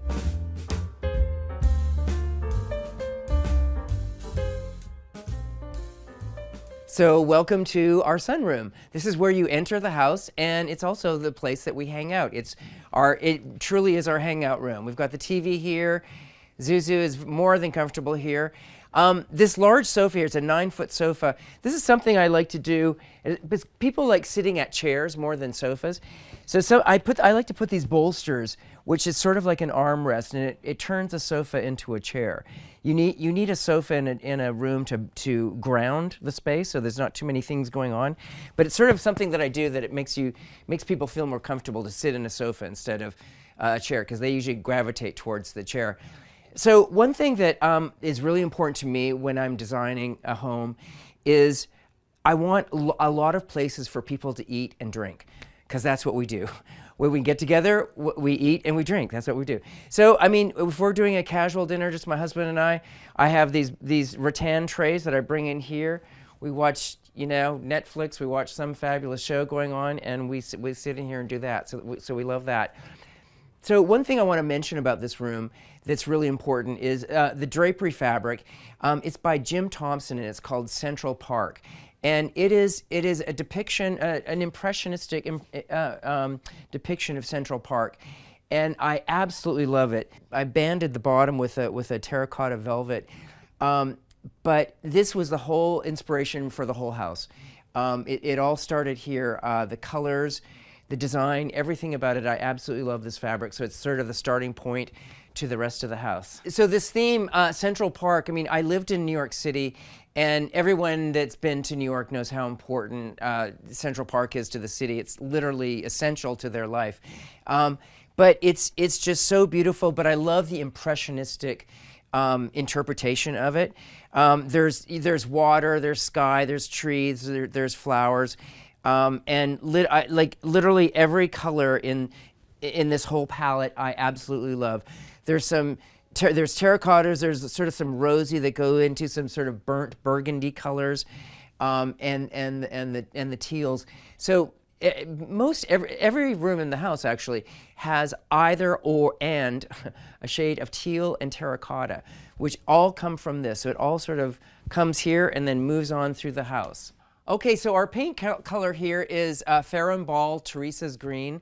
It's one of I love Ferrum Ball, of course, but it is a beautiful color, and it's one of those colors. It's sort of a neutral. I mean, it's an aqua. It's sort of an earthy aqua, so it's not too bright, and it works with so many colors. It works with almost any color in the rainbow. So in this room, I added the bookcases are all new. Had those added to the room, and it adds to the comfort level of a space. But if we had a lot of books and needed a place to put in them. The antique glass jars that are above the doors, the concept with that is we have these glass doors, and I love the feeling of glass continuing up, and it's monochromatic. It's sort of tone on tone with the colors. I suppose I should mention that when this mansion was built in 1910, this was an open air porch, I guess. And shortly thereafter, I think it was within 20 years, they glassed it in to use it as part of their house. But it's one of those rooms when you've got windows on three sides of you that's so beautiful, and it's springtime right now in Atlanta, and there's azaleas blooming, and it's so beautiful. But we love being in this space because of everything it's basically that indoor-outdoor room. It actually is indoor, but it somewhat feels like you're outdoor, which is a really great thing. And so that combination of being the indoor-outdoor and the books and the TV, we all live with our TVs. It's a big part of our lives. And so I like to make them as beautiful as possible and as comfortable as possible as well. So these beautiful doors are original. You see how thick they are. They're really heavy, and I can tell you how heavy they are because I actually ran into them one night, and I have a scar on my face. There may have been a couple glasses of wine happening before that, but that's another story. But yeah, they are solid, heavy doors, and they are original to the house. You'll see these big hinges. It's part of the house. And I didn't want to take them out because I just love how it goes from one room to the next. You've got that window in there that if I want to close them and have privacy in here, you can still see through to the rest of the house. But they add great character, I think. So here's a charming little chair over here. This is called a slipper chair by Farrell Mittman. And this fabric, I am crazy about animal prints. They're another neutral. Like I told you, like I talked about the wall color being a neutral. To me, animal print is just a neutral, and they make it in so many different colors these days. This is a Countenance Tout, which is one of my favorite fabric lines. So it's just this charming little print. And again, coming off of the drapery fabric, we've got terracottas and teals. So I bring the terracotta in there, which that just kind of melds into the drapery. It doesn't make a huge statement, but it's a little bit distinctive. And then these teal colored silk chairs. This is also a Jim Thompson fabric that are monochromatic with the walls. I mean, of course they're a deeper tone, but I didn't want these chairs to jump out at you. And if they were in terracotta or some other color, they might be a little too much in the foreground. But as they are, they just kind of, they make a statement, but they blend in a little bit with the bookshelves. In the center of the room, so scale in design, to me, it's all scale is kind of the number one thing. You can mix colors and patterns and textures and everything, and eras. But if you get the scale wrong, then it's wrong, period. So with this 9-foot sofa, I needed a large cocktail table. It's really an ottoman. And this is an antique French piece that I bought a couple of years ago, actually shortly after we bought the house.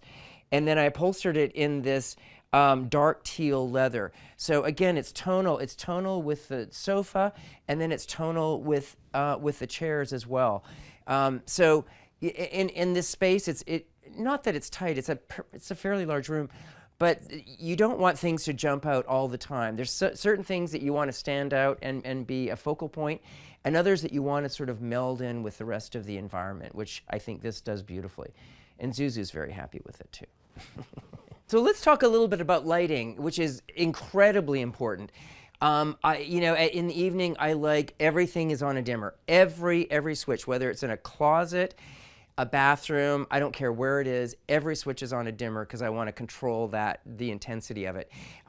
Our fixture up here in the ceiling is a Fortuny piece that we had made for the last house, and it's made in Italy, of course, and I remember it taking, 8-10 months to make, and that was many, many years ago.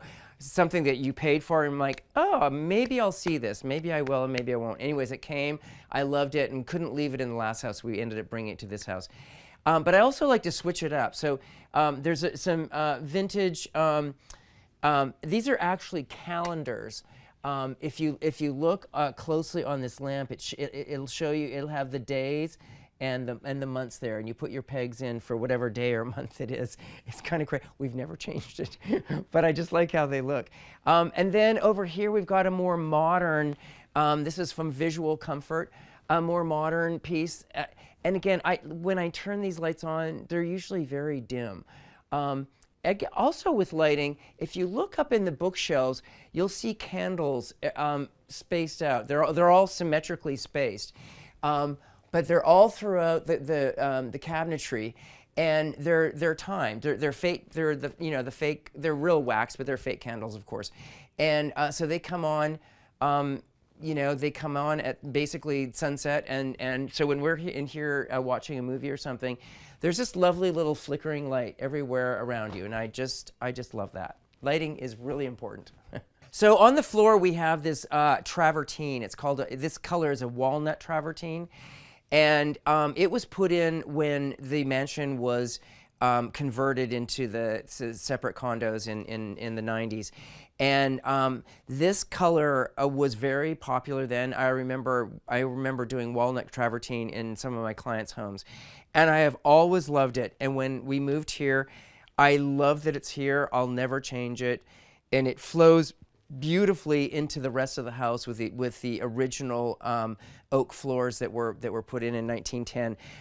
It just makes me happy, and I love how this floor just works with my personal palette. All right, now we're going to move on to my living room. Please come along. When I'm decorating a home, and my home in particular, there's always inspiration that starts. It's something. First it's got to start with the architecture, and the architecture of this home really, really speaks to me because there's a lot of history here, and I love the fact that I'm living in a place that many other people have lived in. But in terms of when I'm designing, it starts with inspiration, and beyond the architecture, there are certain pieces, and there's some drapery in my sunroom that was really the jumping point for the entire house, the whole color palette, and a lot of inspiration that I've done here. When we bought the house, there was a lot of renovation. I think we had about 8 months of renovation. We gutted the all the bathrooms. We mostly gutted the kitchen. We didn't really gut the kitchen. We did a lot of work in the kitchen. And I touched every room, whether it was, sometimes it was just wallpapering or painting or something. But there's a lot of features that are original. I mean, we've got these doors in between, these pocket doors in between the living room and dining room that were original, and they're 8-foot mahogany doors, and they're absolutely beautiful, and I love them. But we've done some extensive work in the house, adding book shelving and renovation stuff. But trying to, at the same time, trying to keep elements that are really important and feel like it's historic and make that really clear that it is an old home.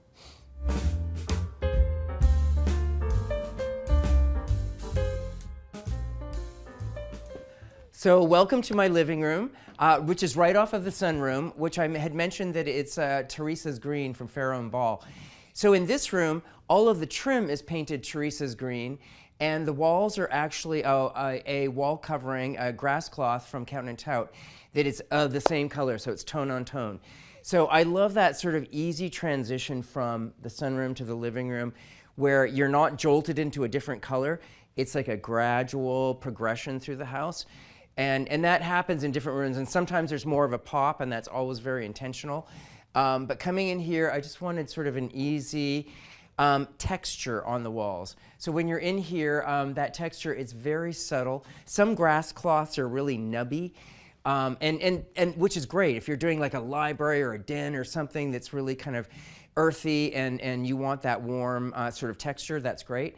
But this is a more elegant room, so I wanted a very simple, subtle grass cloth. So this one, again, from Count & Tout, did a great job. And as you can see, I've got this is a salon hanging of paintings. I love doing these, and people will ask me, well, how do you start that? Like, what do you do? And it's basically, I mean, it has to start with what you love. Art is something that you have to love, you have to gravitate towards, and it's a language that sometimes takes a while to learn. Just like a spoken language, you have to look at it a lot to really understand what people are saying and what that painter is communicating to you. But anyways, when I'm putting together something like this, there can be several things. It can be theme, it could be color, it could be texture. What is it about that artwork that seems like it belongs together? And then you want to put it off a little bit. Like, I love symmetry, but then I love to put the symmetry off a little bit. So this is just a collection of artwork that in my last house where they were all in various rooms, and now I had this wall that I wanted to create this salon hanging. So anyways, I think it looks great, and it adds a lot of color and texture, and I think that it makes people feel relaxed rather than like a painting that's like formally hung. It's asymmetrical, and it doesn't make you feel like you're in a museum and you can't say anything or you shouldn't really talk about it. I think it invites people to actually have a discussion about what's going on with the artist or what's going on in those paintings. So all of this artwork is, they're pieces that my husband and I have been collecting for, I don't know, 25, 30 years. So most of them, some of the artists we know personally, and then there's one antique piece. But it is a variety. Actually, most of the artists in the house, I usually have met them at some point, or am familiar with their work. So it's just something that you love to carry on. And when you move artwork around in your house, or from one house to the next, you see it in a different way. So I love moving the artwork around. Sometimes it doesn't work as well as others. Sometimes you can move smaller pieces, but larger ones are a little more difficult. But it gives them a new life, and you look at them differently. When we are entertaining, often if it's a small group, if it's just like 4 or 6 of us, we'll maybe have cocktails in here. We might be sitting at the sofa. Again, this is a sofa. It's a silk mohair that I had upholstered 20 plus years ago, and mohair is like an iron horse. It's always there, and the color is so neutral. It kind of lives everywhere. And then it's got this a silk ribbon on all of the cushions. It just gives it a little more a little more punch, not too much, but just a little more punch. So we use this area a lot where we, as I say, for cocktails, we're drinking cocktails. We've got appetizers on the table. And then, as I talked about before, I love having different places for people to eat and drink. And I figured out that we've got really 5 places that we can eat and drink in the house, that we eat in the house. So this is another one. This center table here. This is an English William IV piece that I bought years ago, and I love this table. But it's a center table, which is it's fun because you can style it. I like to style it differently depending on different seasons. At Christmas time, I've got red berries going all over the place here and greenery and everything. But also, this is a table we love to eat at. If we're doing 4 people, it's winter time, we turn on the fireplace and then serve a setting for 4 here. I do collect china. I love china. And it's just fun to see how it looks in different areas of the house. So right now this table is set up. It's just a springtime setup. These are quince branches, which I adore. I mean, to me, branches with flowers or berries are probably my favorite flower to decorate with. There's just something so natural and easy and comfortable about them. So it's springtime now, so we have quince flowers up here. I just have a collection of marbles, a collection of vintage marbles, books. And in the evening, I like to put little votive candles everywhere because it's just charming little light that's coming up. I mean, again, with all the lighting that's in the space, this is a beautiful alabaster piece that I've had for many years. The lighting, I like it all to be subtle. And so you need a lot of different sources. It needs to come up. You don't want a whole lot coming down on you, but most of it coming either to your face or up is usually the best lighting.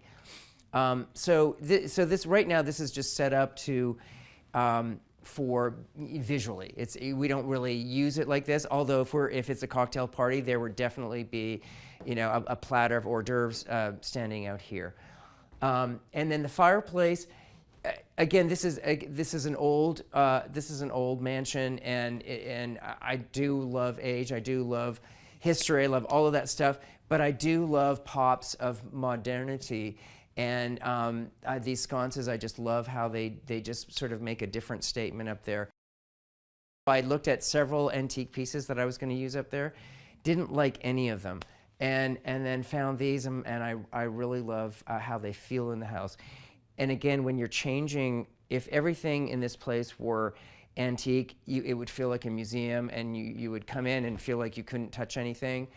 I want people to feel relaxed and welcome whenever they're here. So mixing that up just makes it feel really natural and easy. So let's talk about symmetry. Symmetry and balance is imperative in the design world.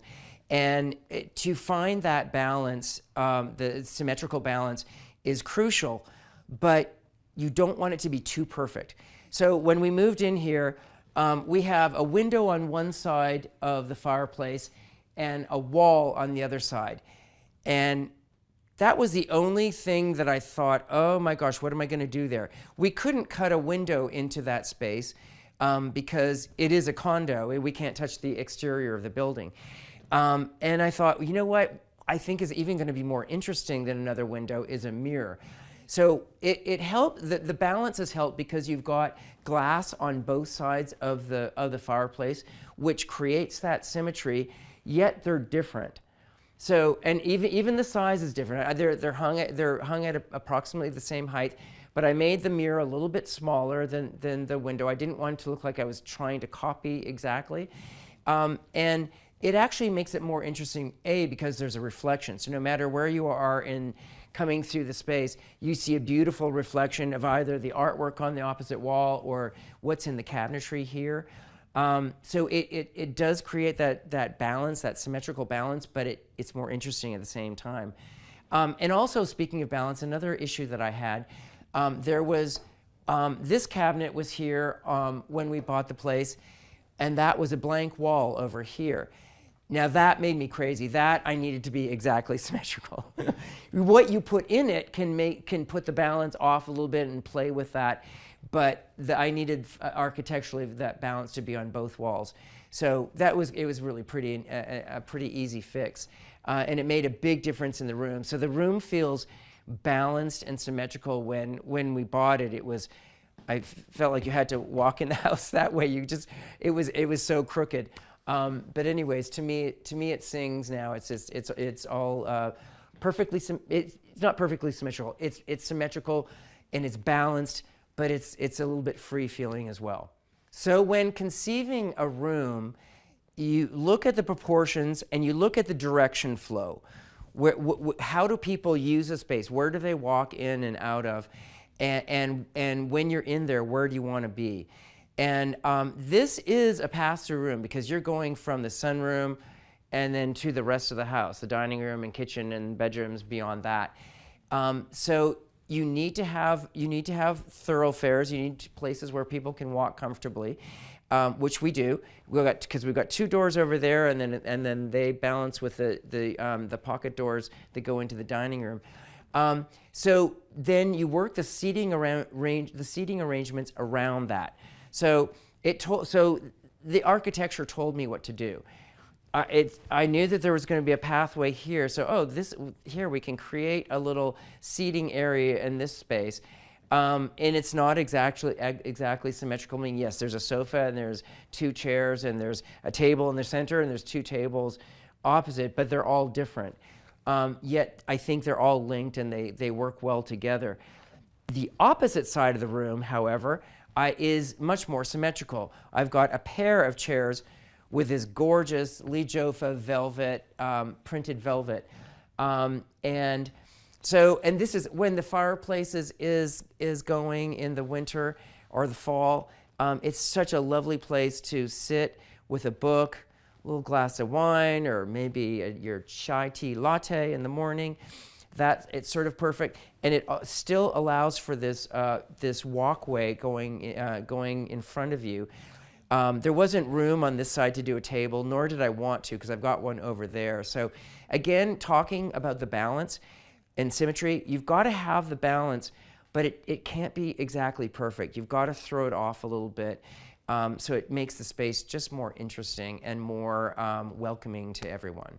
So this chest here, this is an antique Scottish chest, and I have a few Scottish pieces. I love them because they're usually they were made for castles. Like they're big and sturdy, and they're a little bit on the chunky side. Sometimes when I'm working with clients, I want refined, beautiful lines that just sweep and flow. And sometimes I want, a little more earthy, more masculine, chunky pieces, which this is of that genre. And I love this piece. It was in my foyer in the last house. And this painting up here is beautiful. It's by Thomas Darnell, and it's a very it looks like it's a misty morning on some Scottish hillside, and I just absolutely love it. I actually had that commissioned for the last house, and it just seemed like it fit perfectly in here. And these lamps, candlestick lamps, I love to do a pair of candlestick lamps. I don't recall where I got them, but I do love this sort of kind of cappuccino colored silk gauzy shade on them. And as we talk about lighting and artwork, their relationship is really important, of course. You want to light the art, but at the same time, I'll do it differently everywhere I am. I mean, so on the salon style wall, I've got the art, the picture light up there, and then I've got cans that are kind of coming down on it. And then with this one, I've got lamps in front of it that some may say, well, you're hiding part of the artwork, and maybe you are, but this is not a museum. This is my home, and and the art lives with us. So it has to be my way of living my life, and then that is an incredibly important part of it, but it's got to work in the environment. So it's the whole story and how it goes together. little things like this clamshell. We were at the beach many years ago, and I was like, "Oh, that's so pretty! I'm gonna take that home. I'm gonna buy that and take that home." And then I had it gilded, had the interior of the shell gilded, but it's just a little collection of shells that just it's a memory of the past. So let me tell you about these chairs that I love. I found them in an antique store probably, I'm going to say, about 30 years ago. This is a klezmos style. Klezmos is really my very favorite style of chair. It refers to like the whole shape that you see, that sort of architectural shape. It's a Greek, ancient Greek chair. And this one has got a channel tufted back, and it's upholstered in a beautiful Nancy Corzine cut velvet that I absolutely love, and that it's discontinued. Now the chairs, I've reupholstered them a couple of times. The chair, they're when you sit, that you kind of sink a little bit too much in them, so I need to have them built up. But I don't want this fabric to go away because I still love it. So when we have a dinner party around here, Chris and I make sure we sit in these and the guests sit in other chairs. And what I'll do when we're dining at this table is we use these two chairs, and then we bring the two teal chairs that are in the sunroom, and they're opposite each other. So it's a little more haphazard, and which again adds to the relaxed kind of atmosphere when not everything is matching, and it's a little more up in the air. And then of course the color palette on the table is going to reflect, the chair colors that are going to be there as well. So rugs, of course, are another important element of interior design. And normally you've got a big room, you want a nice big rug that grounds the space.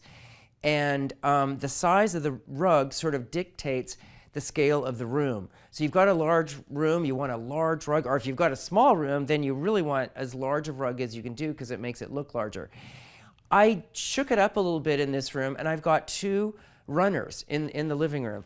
They're both antique. This one over here was in my foyer of the last house.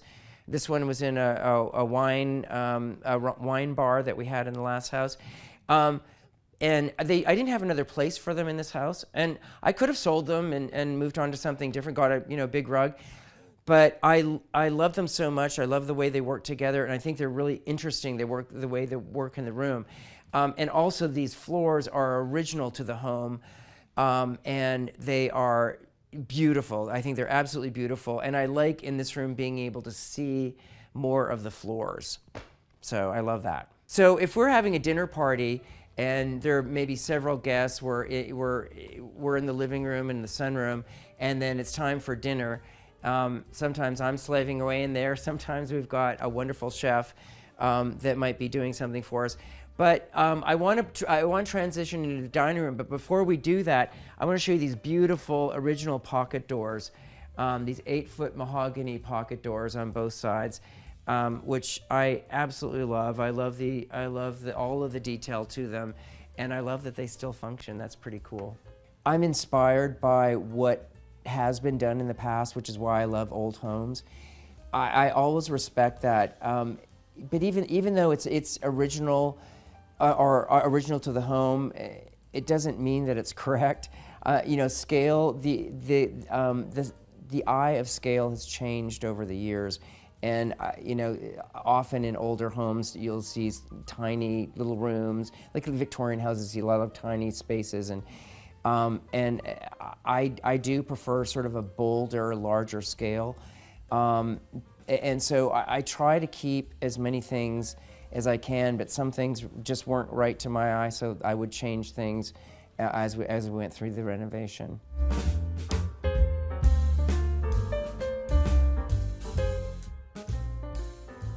All right, let's proceed into the dining room now, which is just through these pocket mahogany doors, and it's a very large dining room. I think it's 28 feet long. It's a large space, which I absolutely love. When this home was built, the owners, they didn't live in the kitchen. When we go in the kitchen, I'll talk a little bit about that. But they entertained a lot, And so the dining room was very, very important, and they lived a lot of their lives in here. So, and although we don't live as formally today as they did when this mansion was built, I like to kind of play with that formality a little bit, but also make it eased and relaxed, and when I'm welcoming people in. The way that we set it up, we have this, this is actually a period William IV mahogany table that I was lucky enough to find. I did quite a search for it. It expands to seat 12 people very comfortably. We've got large chairs, and they're very, very comfortable. So we seat 12 people along here, and then we can seat another 6 in the bay area. And I've got this set up right now. When we're, as I talked about before, having meals, I love having different places to eat. This is where we'll eat, and sometimes this is more casual than it is right now. But so this is set up for 4, and it feels perfect for 4 people. And I've installed these brass rails in the bottom so you can stand on the rails to help get in the space. And I know it seems like, oh, that's kind of awkward if you're the person in there, but I guarantee you, when you sit in there, you're just embraced by the pillows. It's very, very comfortable, and you've got the best seat in the house because you're looking out through the various ways. But so I mentioned that I love China, and I've got lots of different sets, and I like to set things up differently. So right now we've got a combination of a lot of things. Part of it, the orange plates are, I think they're Bernardeau. That's part of our wedding china, and other pieces I've just collected over the years. But the china and the silver and the crystal, again, it's all mixed. I've got Baccarat and Riedel and modern glass. So we do love dining in this bay. It's so cozy. You're embraced by fabric everywhere you are. Again, I think I talked about my love of fabric, and I love it to be around me because it just feels so warm and comfortable and easy. And so you're in this environment, and I love to mix it up. So everything is from different manufacturers. These are just a Wedgwood plate that I started buying a while ago. These are Haviland, the brick colorway with the gold. That's part of our wedding china. We got married 10 years ago, and we're lucky enough to get a huge place setting for our wedding china.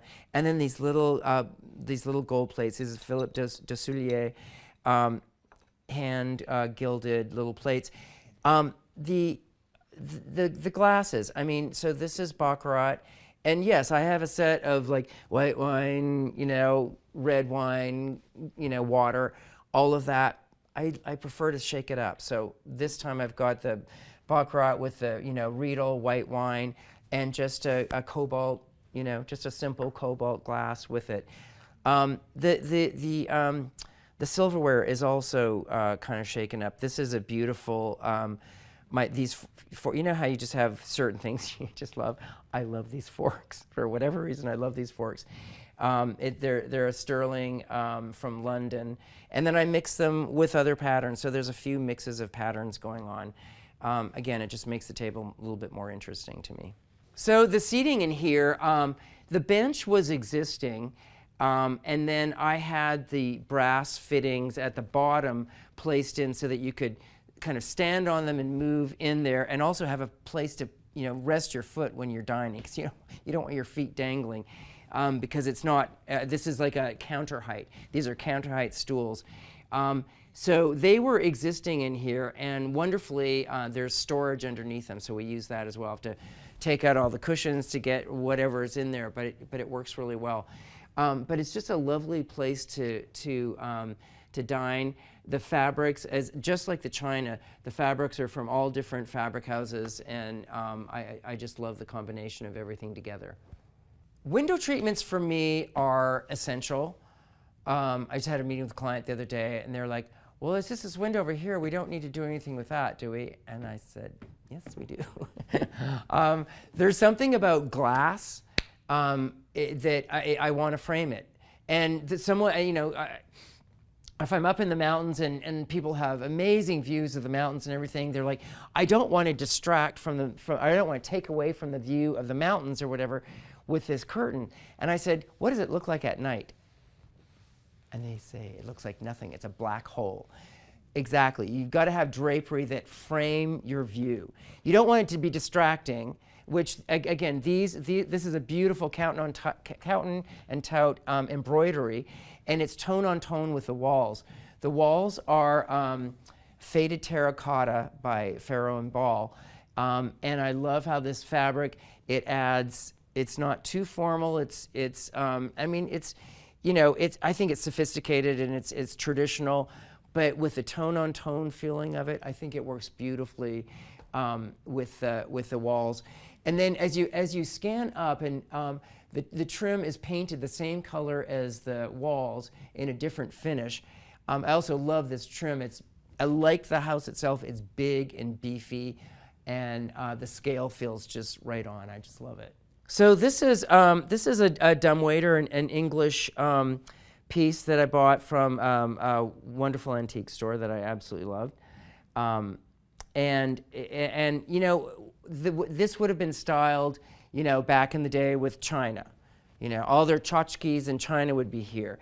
And if I did that, I mean, it would be great because I could show I've got a lot of china, I could show it off here, but it gets a little grandma looking, and also just a little too precious. So I have this collection of orchids and ferns and different terracotta pots. There's another thing about, I love terracotta pots. I mean, it's in my color palette and it works everywhere in this house, but it's not too precious. I mean, they're all designed, there's different designs on all of them. There's a different look everywhere. This one's sort of more modern, which I think is cool. But you know, I mean, these could be in beautiful porcelain, you know, hand-painted porcelain, which would be beautiful, but again, just be like, oh, I'm not comfortable in your house, it's a little too formal. So it's terracotta, it's easy. You know, living in an old home, yeah, number one, it's usually about the ceiling height. Our ceilings are between 11 feet, and then they go down to about 10 feet. And it gives just a wonderful atmosphere. There's something about ceiling height that makes such a difference. And if I'm working with a client that maybe they've got a ranch house or something that's shorter, the first thing I'll suggest is, what if we blow up the ceilings and vault the ceilings? It makes such a difference to have that volume up there. So, and our home being a part of what was an old mansion, the scale is very grand. Our dining room seats, our table seats, easily seats 12, and then we've got a bay area that seats another 6, and very comfortably, not tight. So I love spaces that just are airy and you know, very generous in scale, and we're just very fortunate to have that here. So here we have another. This is a sideboard, another Scottish piece. And again, it's like big and beefy for the scale of this house. We had it in our last house too, which I absolutely love. And I love to shake this up a little differently. So this bottle here always lives here. This was it says a Margot from that my husband opened for a certain birthday that I had, but it's if you can read the year of the bottle, you'll know how old I am. So maybe don't look at it. But anyways, it's a very special bottle, so it always lives here, no matter what I've got going on here. But I love this piece. It works. We've got alcohol in here. I've got silver in here. I've got a lot of things, candles in here. I've got a lot of things that work in here. And then above it is this artwork that really inspired the color color theme of the room, and a lot of the room itself. Another thing, I love antique boxes. I've got this one is a tea caddy, but I've got different boxes all over the house that are antique. And then I mentioned my love of china, so I usually have china sitting around somewhere. This is a relatively new pattern by Ginori that I really love. I think it's called Orient Italiano. But You know, it's pretty cool. And I pair everything with these modern lucite lamps with a gilded shade. They're just kind of interesting and different. And again, that mix of antique, like, you know, beautiful antique and modern art and, you know, funky lamps. Just kind of interesting. So here's another big, chunky antique, another English piece. It's an armoire that was originally designed to be in a bedroom. And in our last house, it was in a bedroom. But now I've moved it into the living room, and it's not too neat in here right now, but I've got all my linens are in here, and they're hanging up over here, but I'm not going to show you that right now. So the chairs that are around the table, this is an ombre fabric. This is all one fabric, so it starts with this, you know, darker blue, and it fades up into the light blue. And if you see it around the table, you'll think that they're sort of a lighter blue chair, but that's sort of how it evolves. You know, artwork, I'm always looking like what feels like it works in a space. I don't want it to particularly match, but I want it to feel like it belongs in this environment. So, and again, it's like modern with the antique. It's just a little more interesting. This style of this chair is also a version of the Klezmos chair, which I absolutely love. And then coming around to here is our bar, and so my husband is actually a certified sommelier. That's not his job, but it's a hobby. He has a very gifted palate, and so cocktails and wine happen pretty regularly here.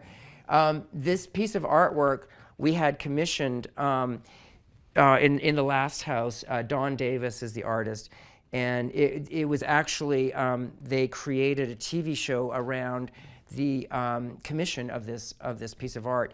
It was a pilot for a show that never got picked up, but it was on commissioning artwork. And basically I had 3 artists that I chose, and I had them all come to my home and say, this is the space where I want the art. And I had already vetted the artists, so they're artists that I thought were really beautiful. I really loved their work. And so the camera started at my home. We talked about the space, like what I wanted. Then the cameras went to all of the artist studios, followed them, and then in the end we had the reveal at our house. And they revealed each piece, and we were having a cocktail party. There's probably 15, 20 people at the house. And they, one at a time, they would reveal the artwork. But what no one knew is that the artists were in the room. They were acting as camera operators or lighting people or whatever. And so because they wanted people to give their honest opinion of what they thought. Anyways, this was the winner, and we absolutely love it. It's rock, paper, scissors. So once again, here we've got another pair of lamps by a piece of artwork. Candlestick, these are antique silver candlesticks that were turned into lamps. And again, I just love lighting artwork differently. Sometimes it's from overhead. This you know, at night you get just sort of pools of light. There's enough lighting that you see the painting, but you get pools there. And then coming over here, I've lit this one differently. This one is overhead. This is an overhead picture light. And this artist is Guillaume Rosario. These are like little, like lucite, sort of like straws. I don't know how he does the work, but it's absolutely amazing, and I find it beautiful. And there's something about these purple calla lilies resting in that sort of teal background, framed by that makes me very happy. This is another antique that this is an American piece. It's not super valuable. It's something that the hardware makes a big statement. It's kind of fun. It doesn't work everywhere, but you know, I think it's kind of cool. And again, antiques and modern art, just love the combination. So one of the big challenges with this room was finding a rug that was large enough.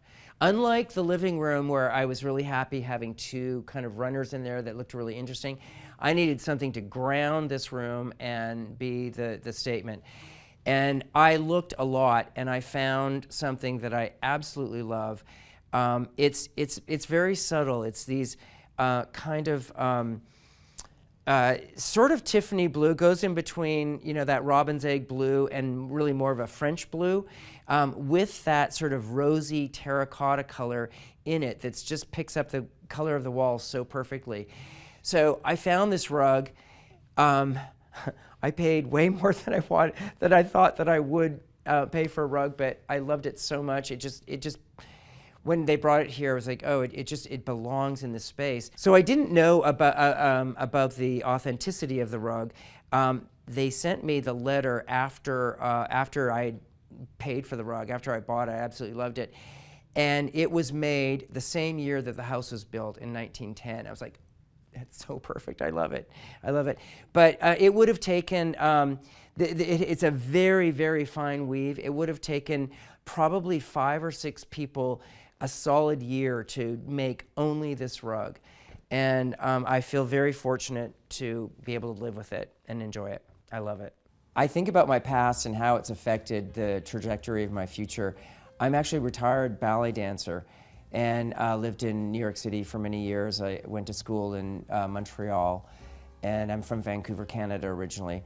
And I discovered dance somewhat late in life for a dancer, but I was meant to be doing that. And I had an amazing career and toured Europe and Africa and everything kind of back in the day.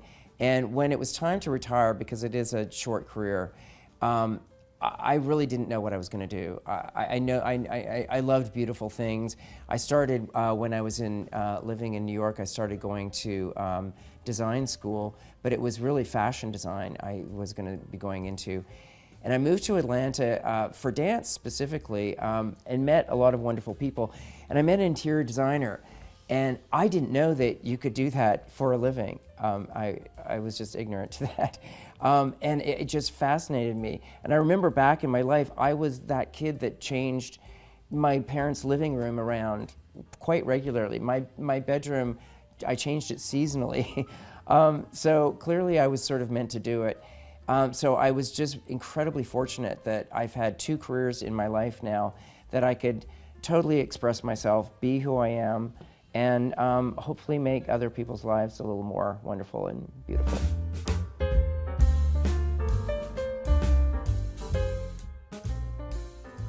Okay, so that is the dining room, and now we're going to go to the kitchen where some of the magic happens that comes into the dining room. Come on in.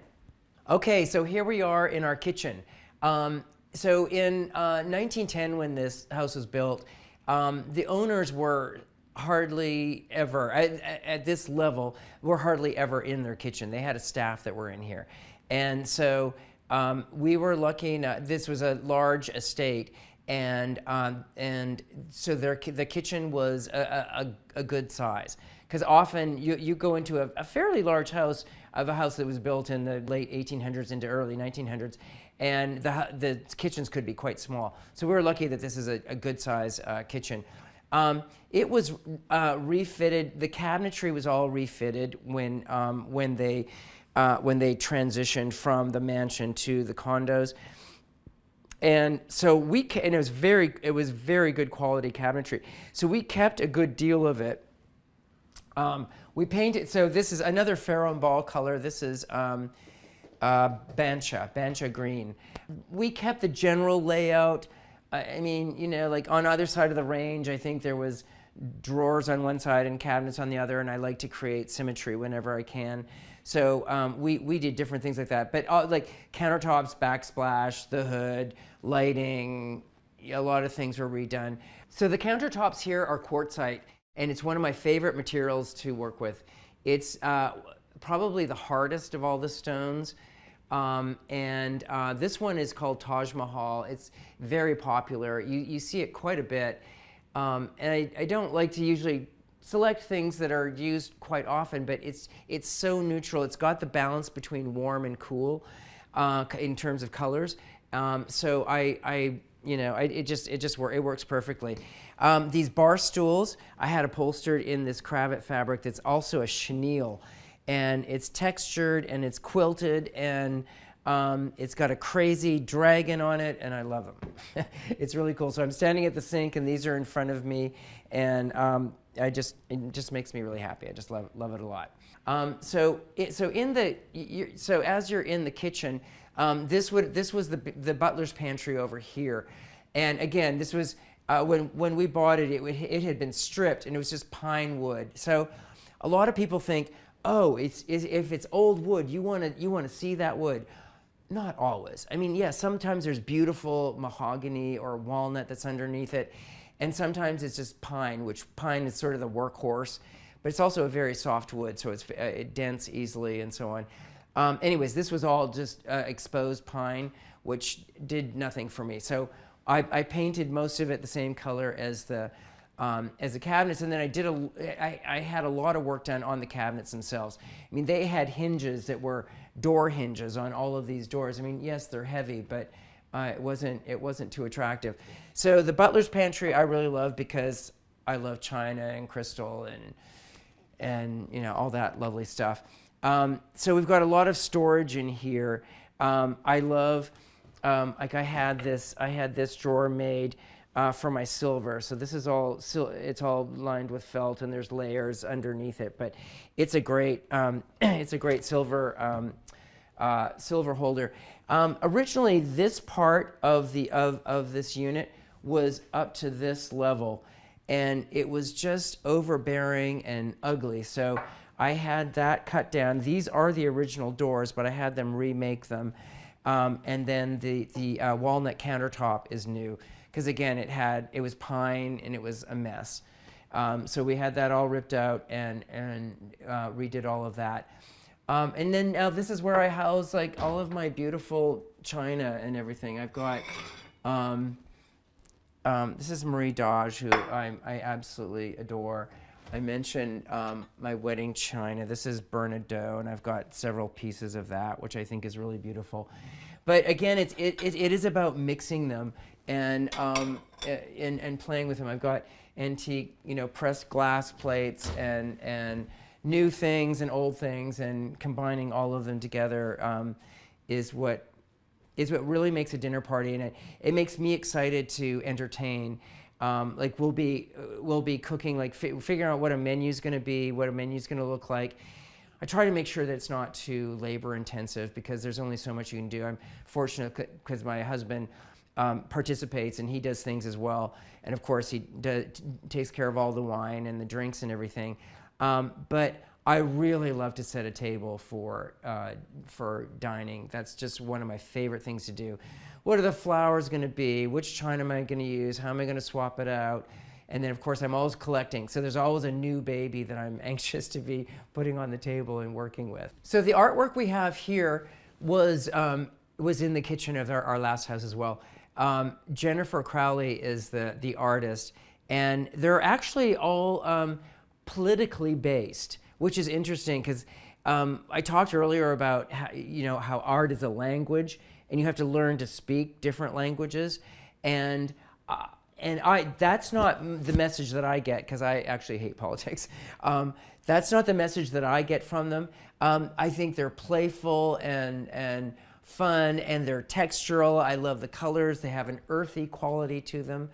And so normally I wouldn't get 3 paintings from the same artist and hang them in the place together, but I just love them all together. I love their dialogue all together. I mean, you see there's rabbits in each one, and there's kind of megaphones in each one, which I guess talks to the politics or whatever it is. But again, it's not what I see. And I'm opposite when I'm at the sink in the kitchen. I look at these all the time, and they make me happy. They make me feel at home, and I love looking at them. And then I've got another antique box with them, an antique lamp this time. So again, playing with antiques and modern all together. We've had a lot of, both in this house and our last house, my husband and I entertain a lot. And coming from the world of the arts, I love to give back to the arts. So we've held dinners for the ballet and the opera and the museum in both of our houses, and we had a dinner here last year that was for 24 people. And it was, we had a couple of chefs here and wine from California and Oregon. And it's just a great joy to be able to share your home in that way. Sharing food and wine, as we love to do. It's kind of our favorite thing.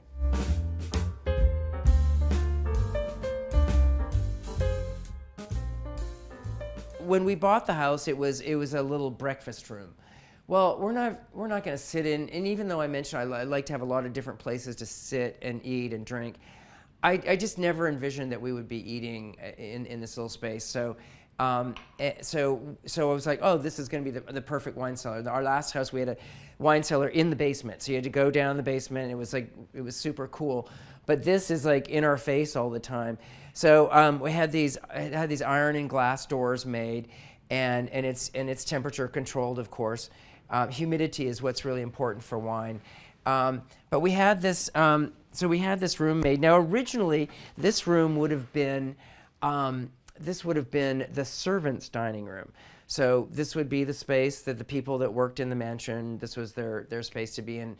So looking at this wall here, these are some special bottles of wine, but it's the background that I want you to look at. If you'll notice, these are all sides and tops of wine crates when they're shipped. Ones that we had collected, and a few friends gave us some. There's some very, very, very special bottles represented in this wall here, and this is the one and only thing that I let my husband do on his own. I'm a little bit controlling when it comes to design, so I said, "This is your wall. I want you to place them all." So he placed. They were all laying on the floor in the dining room. He placed everything exactly the way that he wanted it. We measured it out, and they had to be cut, and cut for these pegs for the wine racks to go in. So the installer did an amazing job, and it was painstaking. It was really quite slow as long as it took him.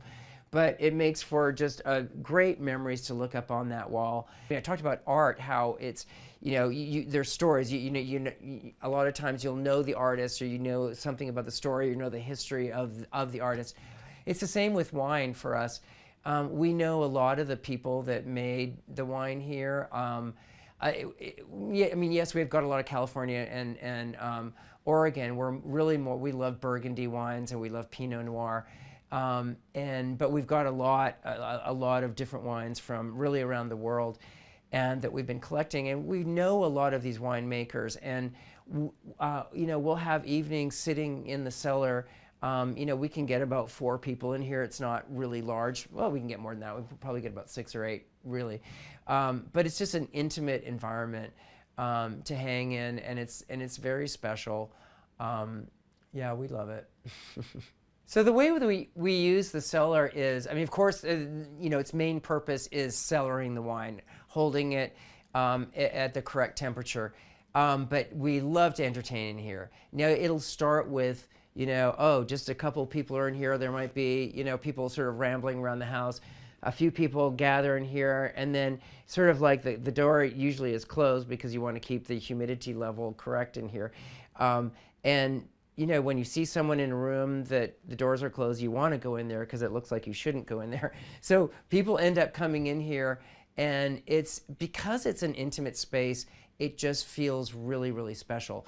So whether Chris is just opening a bottle and he's starting the evening in here, or throughout the end, or maybe after a dinner, we might end up in here and just hang out with our wine. And maybe at that point we're moving to champagne, or we're moving to something different. But again, it's just so nice to be in a different area, enjoying all of your house. I love to live in all of my house, be all over the place, and use it in different ways. So what makes a house a home? Well, number one is the people in it, that you love the people that you're with and your beautiful fur creatures, or maybe real children as well. But what makes a house a home to me is comfort. You want to feel at home yourself, and people that you're inviting in, you want to feel comfortable. So I like to, when we're entertaining, I like to have a sense of ease. I want people to feel comfortable and at ease. And when I'm choosing furniture, comfort is of the utmost. It's really, really important to me. Not only that, it looks comfortable, it looks inviting, it doesn't look stiff and formal, it looks inviting, but it actually feels comfortable too.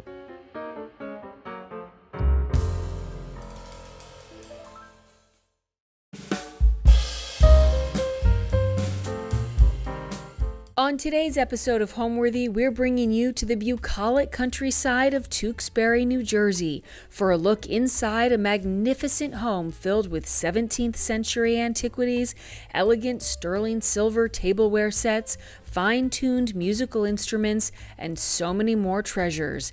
Enjoy! You're watching Homeworthy, where we believe every home has a story. Like and subscribe for more. Hi, Homeworthy. I'm Eric. I'm Philip. Welcome to our home in Tewksbury. Come on in.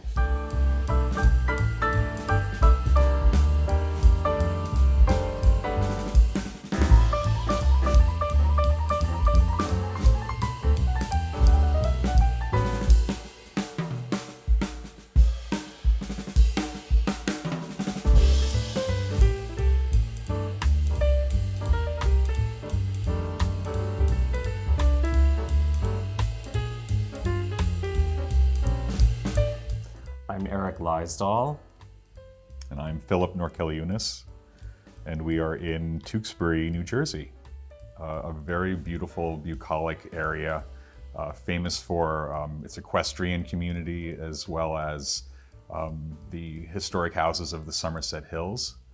This was a beautiful place for families to build summer cottages in the late 19th century during the Gilded Age, because there was no air conditioning.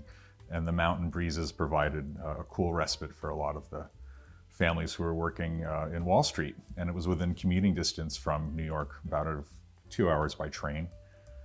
So it's a lovely, quiet spot with lots of land and really unspoiled. We found this house in November of this year. So we're not in the house a year yet.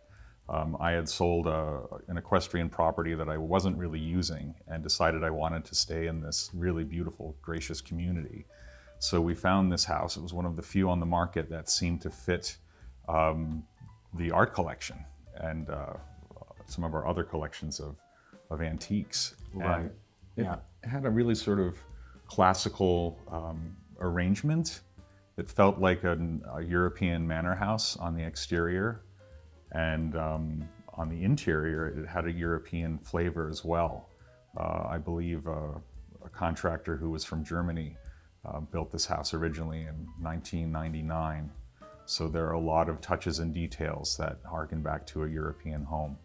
And we both had occupied period houses prior to this, and we were looking for a historical period house, and there was simply nothing on the market. So to find something newer that at least had some of the details and the bones and the layout that we were looking for, that was here we are, I guess. Yeah, and we were lucky. We found a house with about 4,000 square feet with an enormous basement for our china. And glassware collection.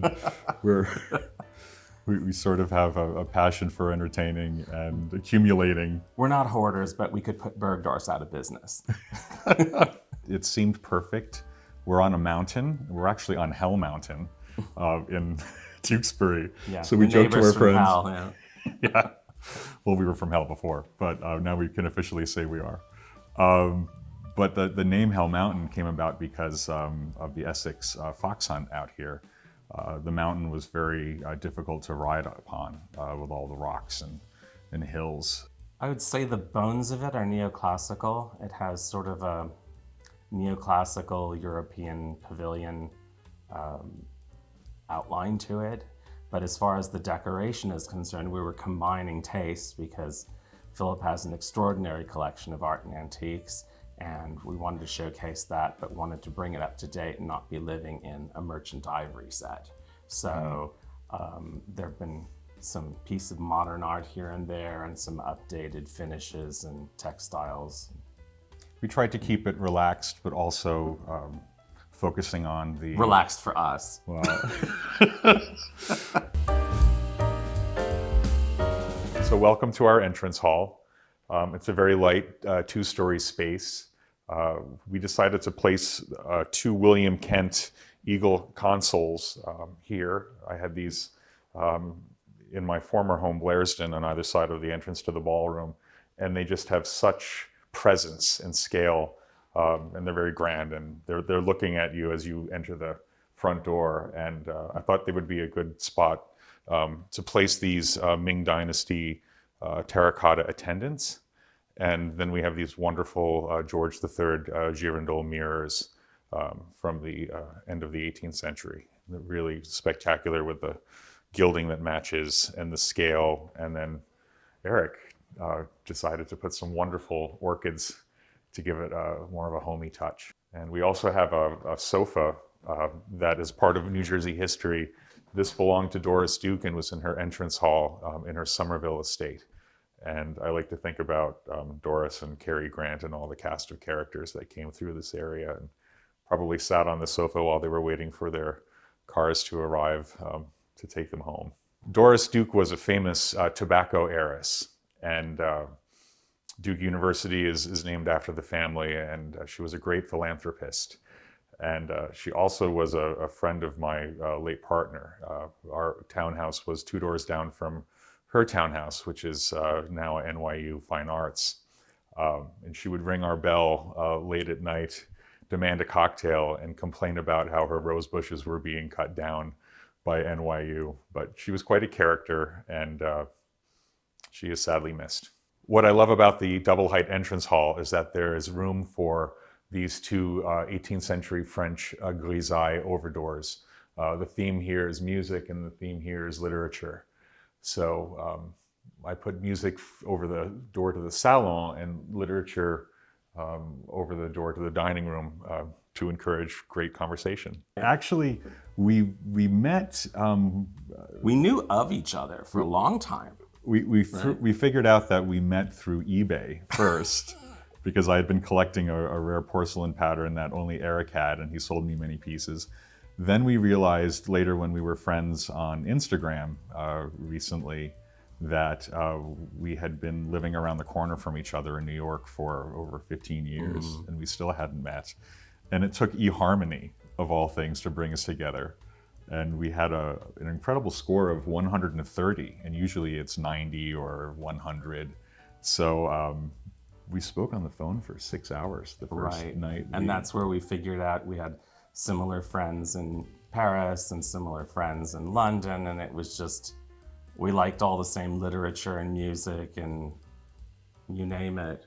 It was a little strange. I woke up the next morning and I checked my phone to be sure I hadn't dreamed that I had the conversation. It was a little surreal. And we had a great first date. We went to the Carlisle for lunch, which was our favorite place in the neighborhood. We used to go listen to Peter Minton play Bemelman's Bar back in the day, and then we went over to Doyle's for a viewing. Yes, we went to an auction for a tabletop of all things, china and glass and silver. So we were definitely in our element right away. Yes, we love the auctions too. Yes. And we love history, and we're both romantics, love the fine arts and all the history that these objects convey.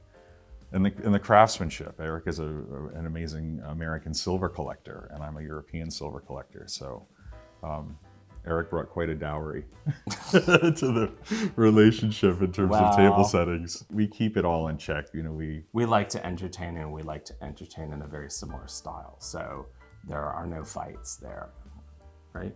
Yeah, I don't think we've had any fights yet.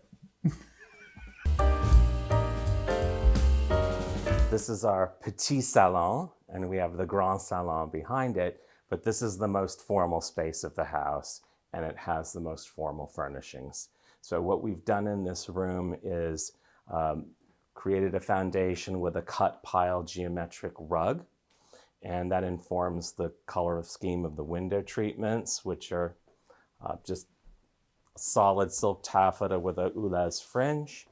And we covered the walls in a silk wall covering from Philip Jeffries, and that's sort of informed by the costume in this wonderful portrait, which Philip will tell you about in a moment. But that sort of informed the palette for the silk on the walls. 1930s baguettes, sconces, these wonderful objects I'll have Philip expound about because they are quite important. And again, when I spoke about how we were incorporating some modernism, there's this wonderful asteroid rock crystal light fixture, and then we carry the rock crystal theme into the table lamps, which are actually a copy of a design that Coco Chanel used in her Ritz apartment in the 1930s. More 30s elements with these wonderful lacquered parchment chairs by Jacques Adnet, this contemporary sculpture on this Art Deco Palisandre pedestal. And then we have our mascot of the room here, which is this lovely Jean Lalande inspired sheep sculpture, which was a birthday gift to my very special partner this year. Well, as I mentioned earlier, I just adore French decorative arts, and this commode is one of the most important pieces in the collection. And this is a piece by Etienne Doirat, who was an eboniste in the beginning of the Régence period of France. These were made in pairs. The other half of this set is in the Wallace collection in London.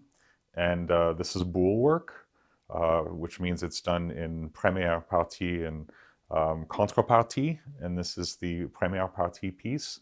So the match would have the opposite. It would, where it's black, it would be pewter, and where it's pewter, it would be black. And it's inlaid with horn. Very important piece of its time. And then the clock is by a gentleman called Chambon, and he designed this clock for Marie Antoinette, and it became a very popular model. And it's also a musical clock, and for me, clocks are really time travel, because you can hear the sounds that people listened to in the 18th century.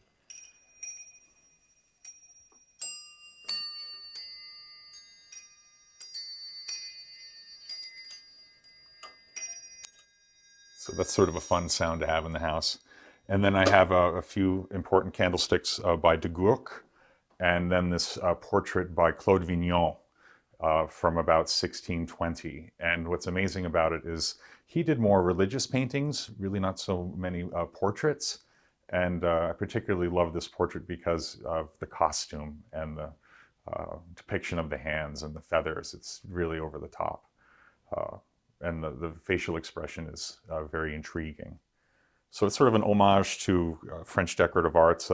These are presse-papier that belong to Madame de Pompadour. And then you have some wonderful Blue John Brûle parfum that look wonderful when you light candles inside. They sort of glow and are very magical.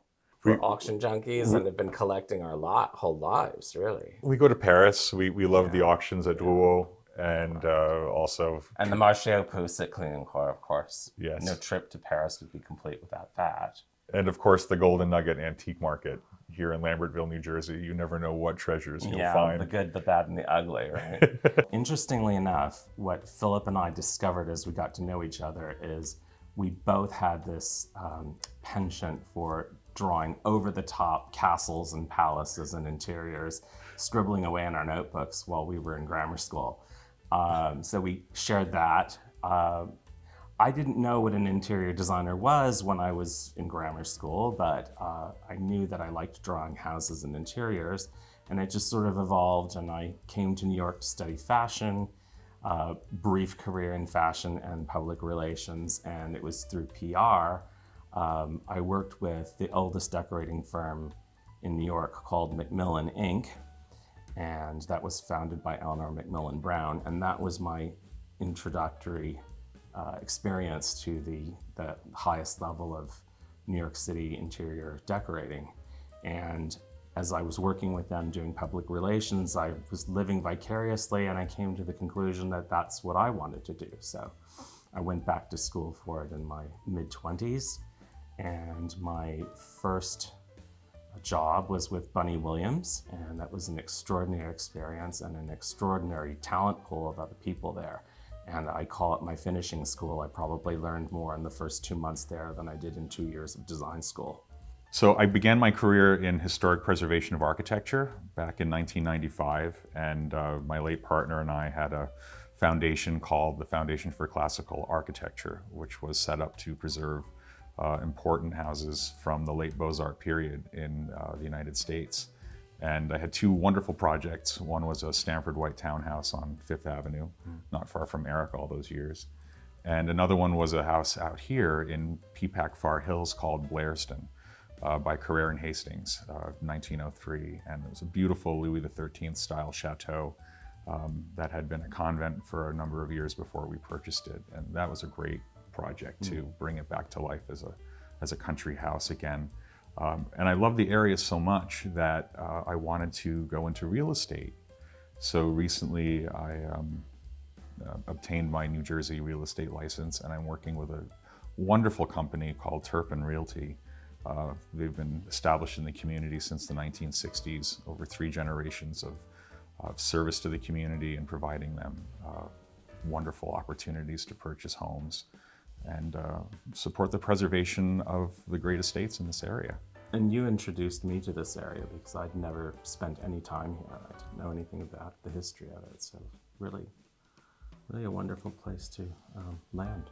Well, I call it Brigadoon because when I came out in 2002, people were still wearing black tie to private dinner parties and playing bridge after dinner. And there's the Tewksbury basset hounds that go out in the fall and winter, and there's also the Essex fox hunt. It's really a place that time forgot in certain ways, and it's a very polite and gracious community. It is. Yeah, so we couldn't have landed in a more perfect spot.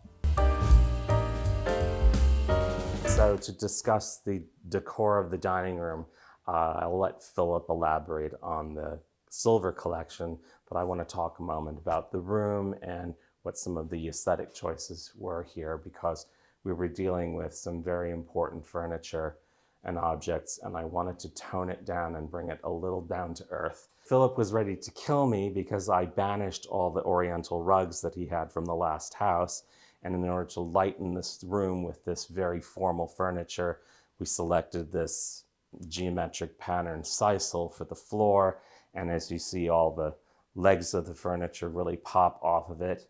The dining chairs were formerly in the collection of Hubert de Givenchy in his Paris apartment, so we're very lucky to have those. And instead of a traditional crystal chandelier, we opted for this Kelly Wearstler modern Strata chandelier. It's got a wonderful matte gold finish, and it's a sculptural element that's unexpected with all this traditional furniture. And then the walls are covered in a seagrass wallpaper, and the ceiling was decorative painted in a mottled gold. And then we did have a nod with the window treatments, a little bit more formal with these mahogany poles and these lovely gilt flesh finials on them. The dining room is truly my favorite room in the house because it allows me to display a collection of 18th century English silver that I've accumulated over the years. And my favorite artisan is Paul Storr. So the table is set with an entire cutlery plate and covered vegetable and a Perrin collection, all by Paul Storr. The flatware is really amazing. It's called the Stag Hunt pattern, and you can see this sort of homage to Louis XIV with the Roi de Soleil sort of figure on the back of the shell. I also have a collection here of other English silversmiths. This is a vinaigrette made by Crespin, and the weight is incredible. It's about almost 10 kilos. And I have these vegetable dishes by Hennel and these tea caddies by Romer in the chinoiserie pattern, which are really fun. As you know, tea was one of the most expensive commodities of the 18th century, and these are such beautiful storage containers for them. I have a collection of platters by Paul Storr, which originally belonged to Chateau Groussailles, Charles de Bestéguy, And these candlesticks are by Parker and Wakeland from the 1740s. And what I really love about English silver and its chasing is how it catches candlelight. When the room is all lit with candles, all of the silver sparkles, and it's like jewelry. And the craftsmanship is unlike anything you can find today.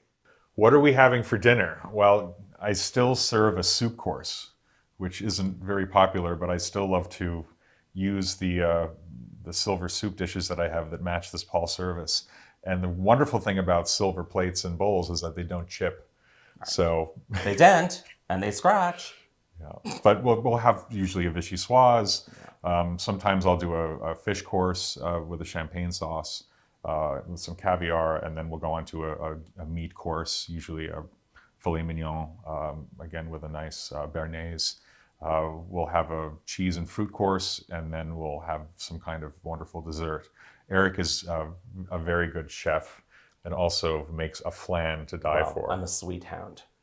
And then that's followed by tea and coffee, and we have this modern, if you will, service. It's designed by a silversmith named Georges Leconte, and it's quite rare. I've only seen one or two others of its kind. It has a very subtle hammered finish called martelet, and this was retailed by a famous Paris jeweler called Carré.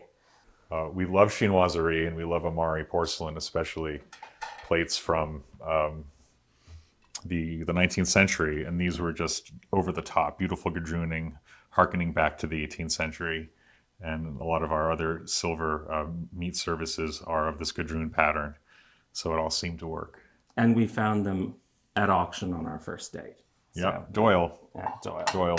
So we try and mix up the 18th century, 17th century art with contemporary art. And I was in India at a contemporary art fair in Delhi and saw this work by a Latvian contemporary artist called Arbidane. And I'm half Lithuanian. I have Lithuanian citizenship. And I connected with the painting and the artist immediately. I also love collecting old master Dutch paintings. And this harkens back to that sort of Dutch master idea of focusing on the treatment of the tulips and the fruit. And there's so much going on in this painting with different allegories. It's very erotic. This painting is called Sleeping Beauty. There's a Salvador Dali sort of homage with the lobster on her chest. And then there's raw oysters. There's a cat about to eat the shrimp. There are flies. There's a parrot, salamanders. It's a very sort of erotic, evocative sort of painting that does prompt a lot of interest and discussion at dinner. And it's appropriate for a dining room with all of the fruit and the flowers. And the Arbidane contemporary work has a dialogue with this old master painting by de Kooning. And here again, we have a monkey and a dog and music and wonderful fruit and some game and a parrot. It's just a sort of celebration of culture and food, very appropriate for a dining room. Well, we've shown you the more formal sitting room, but this is really where we spend our time on a day-to-day basis, mainly because there's a television here, but we do read, there are books, and there is a fireplace in here, and there's a whole story to this because the mantle that came with the original house was tragic, and it had to go. It was the one thing we both agreed immediately had to be changed. So we looked at mantelpieces in Europe, and then there was the logistics of it, and the one that we wanted arrived broken, and then we ended up going to a place in upstate New York that had wonderful reproduction mantles, and we thought this was restrained enough, but over the top enough. And the stone worked with things that we already had, such as the oriental rug and the mohair sofas and the Brunswick chairs. So this was actually a great purchase and a really a game changer for the room. These boxes are by an unknown foundry, but they were made in Berlin in the 1830s, and there's something called Berlin iron, which is highly collectible, strong neoclassical lines. We also have this collection of bohemian spa glasses and caskets, and there's a ewer and wonderful goblets and compotes there. These are all basically from the 1840s to the 1870s, and they were sold as souvenirs at luxury spas in Germany and Austria. And so we have a collection of that on this wonderful Paul Storer platter, a salver, I think it's called. I would love to talk more about this painting that I really love. It's contemporary artist Hudson, and it's something I found in Provincetown a few years ago, and I love it.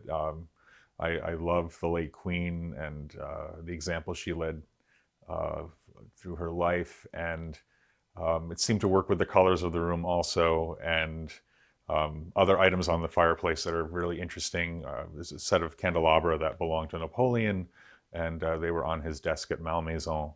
And also this wonderful European Grand Tour statue of Laocoon, which is just full of tension and beauty. And then we found these wonderful Viennese bronze busts that, again, harken back to the beard theme of Laocoon, and also the owners of the house. We also have this vignette that Eric created with the blue and white. The painting is by Renaissance artist Frau Filippo Lippi, and the sconces are Louis XIV. The clock is a Buhl clock that formerly was in the Rothschild collection, the Viennese Austrian Rothschilds, and this clock was confiscated during the war and was returned to them in the 1990s. So that was a purchase to help re-endow the family fortune. The desk is called a Bureau Mazarin, and this is a piece by Charles-André Buhl, who was Louis XIV's cabinet maker, who also had the right to cast bronzes and did wonderful bronze chandeliers and ormolu. One of the few artisans in France who was allowed to make everything for the piece. The guild system was so strict in France that people were only allowed to cast bronze, and then you had to buy the bronzes from someone to put on the piece that you were making, and you had to have an eboniste do the inlay work on the piece itself. So usually 5 or 6 master craftsmen worked on one piece of French furniture. Charles-André Buhl had the right to make all of the components and assemble the pieces for himself, and he was Louis XIV's favorite cabinet maker. So one of our favorite things to do for entertaining is to have an after-dinner concert. And I have this 1924 Steinway D that belonged to a very famous Harlem pianist called Hazel Scott.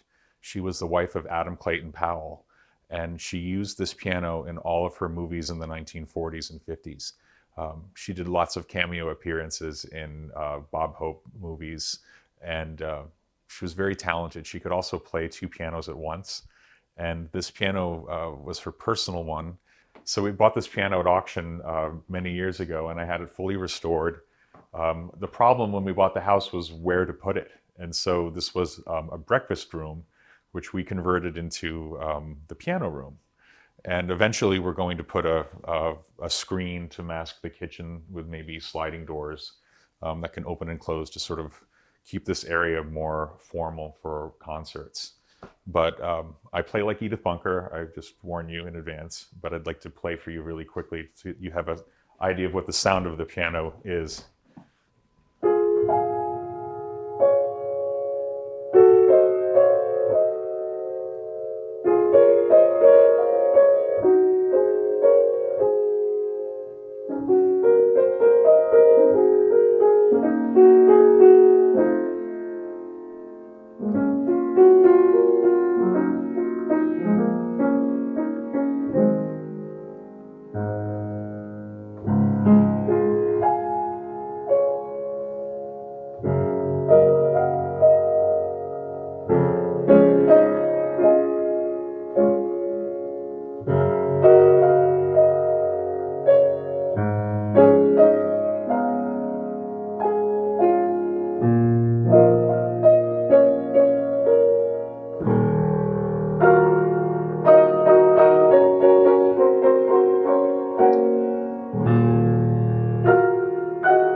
rusty, but it has an amazing bass and treble. And then we have the player piano collection. This is kind of fun. This is a 1911 Aeolian player piano. And this is the hot spot at the end of the parties. We do a lot of karaoke and sing-alongs and a lot of Broadway show tunes, and it gets really fun.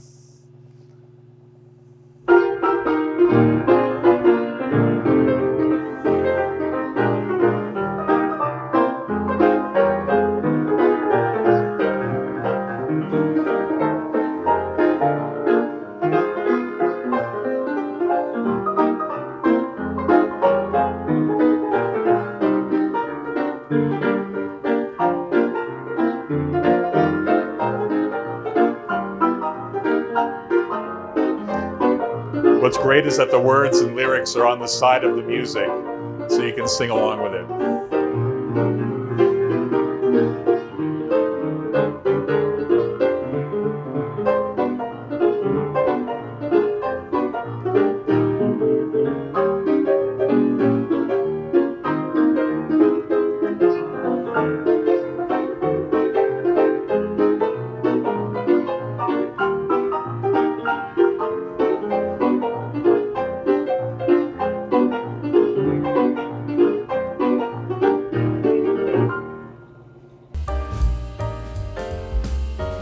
One of our other favorite rooms in the house is the kitchen. This is really where we spend all of our mornings.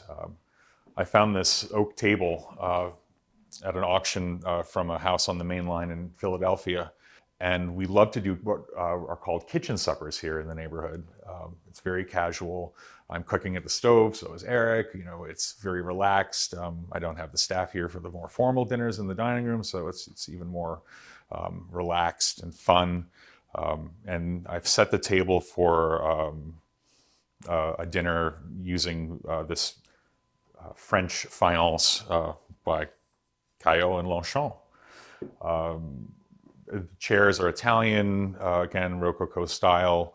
The lantern is, again, Louis XV style with mice and flowers. This used to hang in my ladies' reception room at Blairsden. And I've tried to tie in sort of Louis XV, Louis XV motifs on the table. This is my grandmother's silver pattern, which is Louis XV by Whiting. And I just love the shell at the end of it. I have some amethyst colored pieces to pick up the purple in the plates, and the placemats pick up the blue. These amethyst colored bread and butter dishes are from the 1820s. And these wine glasses are from the late 18th century. And I have to say, I was inspired by these glasses when I saw them. They reminded me of a special I saw when I was younger that Martha Stewart had done for Thanksgiving at Turkey Hill. And she went into her butler's pantry and announced that she would be using her amethyst 18th century glasses with her 18th century spode. And I love that video. It was very inspiring. And Martha, here's a little homage to you. Then I found these glasses in New York, which are really heavy and beautiful. They're late 19th century Bohemian with etched stags on them. And there are a lot of deer in the neighborhood. And then we have a lot of pheasant in the area. So I have these wonderful birds and pheasants from Pierre Deux from many years ago. And my favorite piece on the table is this magnificent tureen from Strasbourg. And the painting is just sublime. It's very fine and brings in more blues. And I think it was Dorothy Draper who said that a room without red is like a lady without lipstick. So I try and have just a little bit of red here and there to sort of highlight things. We'd like to take you to our outdoor entertaining space, if you'll come with me. We have this wonderful little gazebo that's perfect for small gatherings of 4 to 6 people, and we have this set up for a lunch for 4. And the table setting includes some wonderful Italian Millefiori water tumblers and these beautiful 1830s English sort of arsenic green glass sweet dishes. If you look closely at the table setting here, the flatware is a rare pattern of American coin silver by a silversmith called William Gale, and he was the first silversmith to introduce mass-produced flatware, and he changed the silver industry. But this particular pattern, the Gothic motif, was only produced for about 15 years or so, from the late 1840s to about the outbreak of the Civil War. It's actually considered the rarest American coin silver pattern. And we sort of repeat that in these Gothic pressed crystal goblets, which are made from a 1840s Baccarat mold. And we've paired that with what is probably one of my favorite patterns that Philip has collected. It's called Ye Old Willow by Crown Staffordshire, and it was retailed by Tiffany and Company in New York. And with the place settings of the cutlery, silver knives were not common until about the 1870s. They existed, but they were not quite common. And so this pattern is so rare, the knives are virtually extinct. So we paired these with wonderful lapis-handled knives that have steel blades. These were made in France by a company that's owned by Hercuis. And the chandelier is a recent find from our favorite haunt in Lambertville, New Jersey. And we installed that out here to replace a rather unfortunate looking lantern that was here previously. So this is the entrance to Hollyhurst, and we named the property Hollyhurst because of these magnificent holly trees and holly bushes throughout the property. When we arrived in November, we realized that a lot of the boxwood was suffering from blight, but we've been replacing it with a new kind of holly that looks like boxwood. So that's our project for the next year. But we wanted to wait until we had the house for one growing season. We've only been here since last November, and it's been interesting to see what has survived and what came back, as the house had been rather neglected. A lot of wonderful hydrangeas are in the garden, and this wall of hydrangeas came out and is so beautiful. It's a wall of white, and the honeybees in the area love it very much.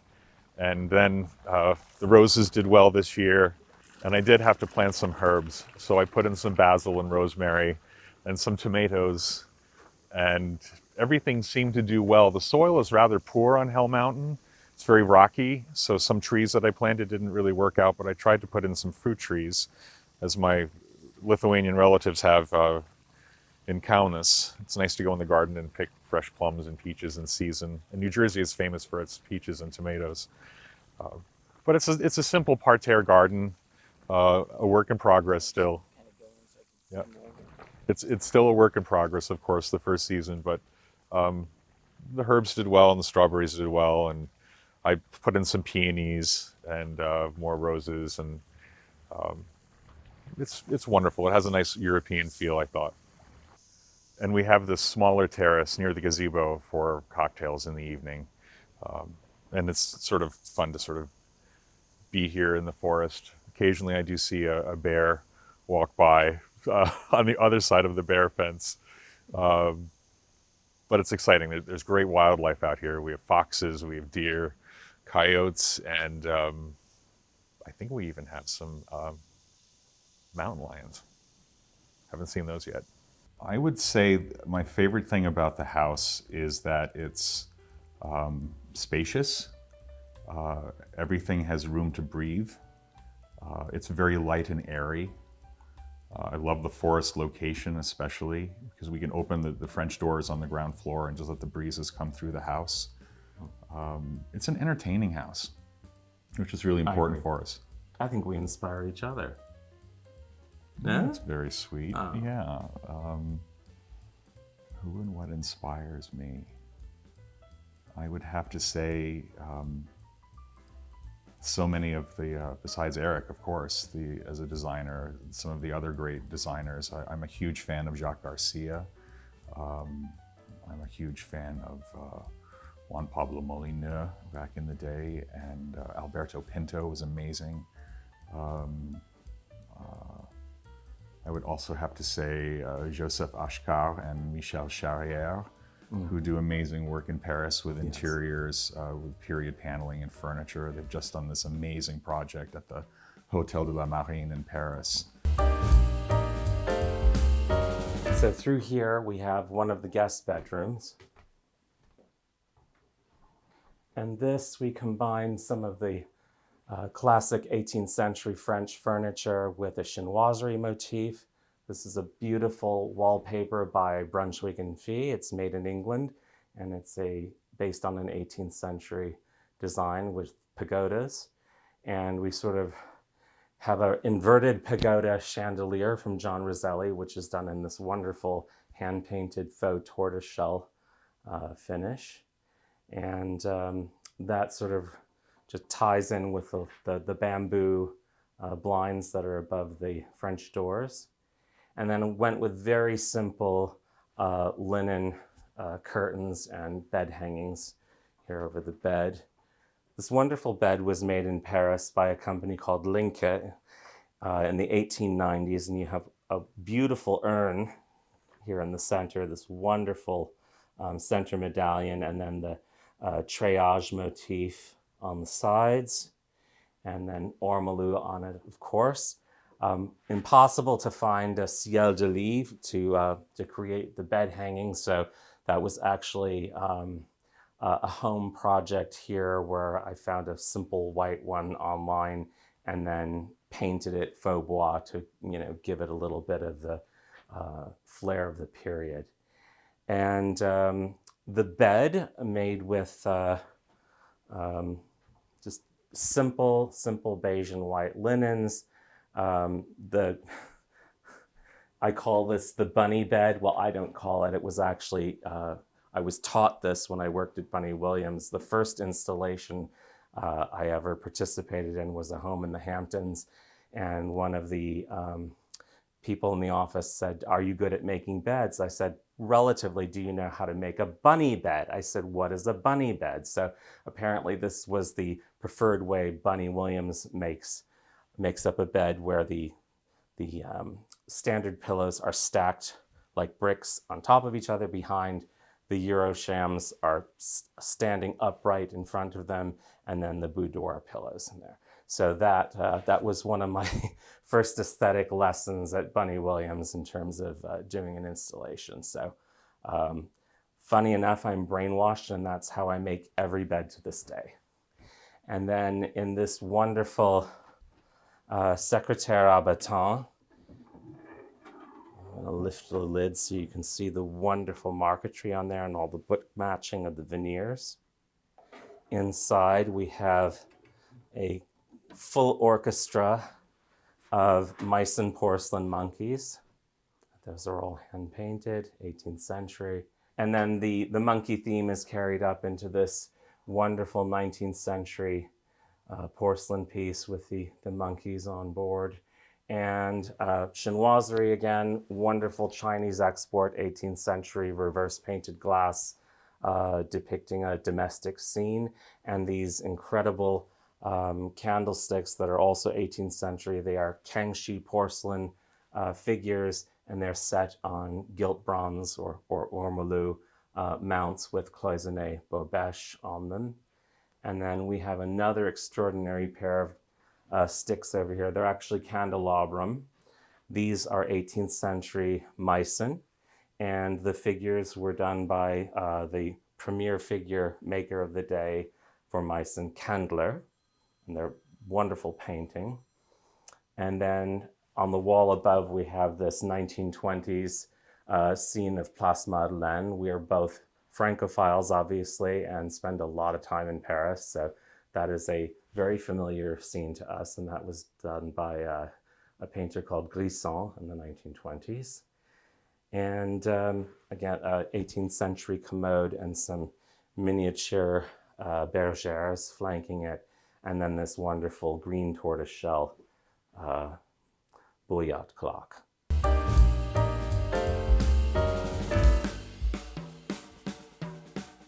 Oh, well, accidents do happen, but this is not a real accident. This was a prank that my friend, the late Mario Bawada, made at one of my parties a few years ago. he was character. He did naughty things. He used to put rubber cockroaches in salads at people's dinner parties too. And actually, he took one of my silver gilt dessert spoons and put it in the purse of one of our lady guests, and she was horrified to take out her makeup and see it was there. He was great. Miss him very much. So now we're going upstairs, and what I liked about this house was that it was a very wide staircase, and it allowed me to display some of my favorite paintings from the Hudson River School. My favorite painting of all of them is this view from Olana in Hudson, New York, by the artist Schnorr.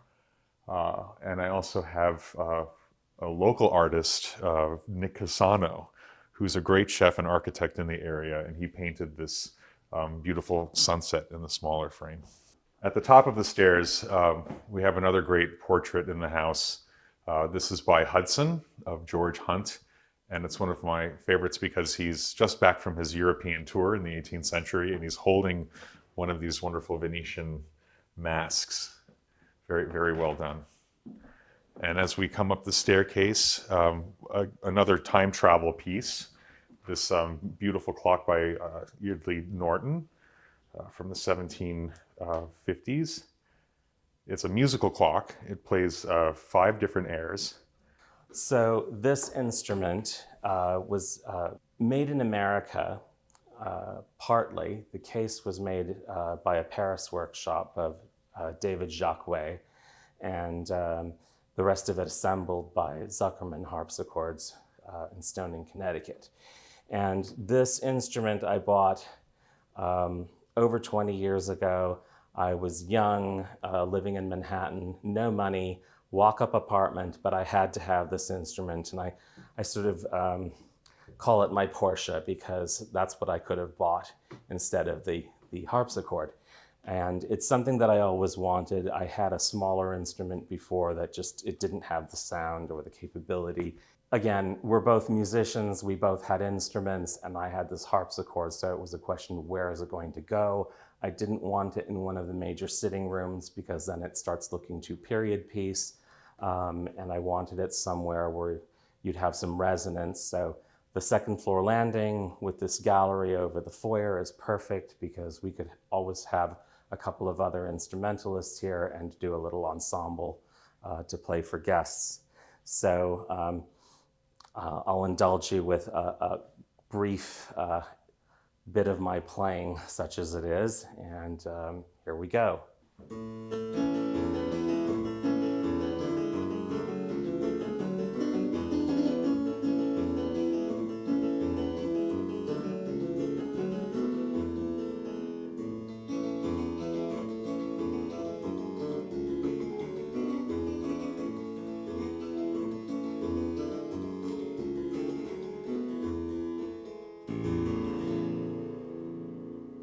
That's all you're going to get.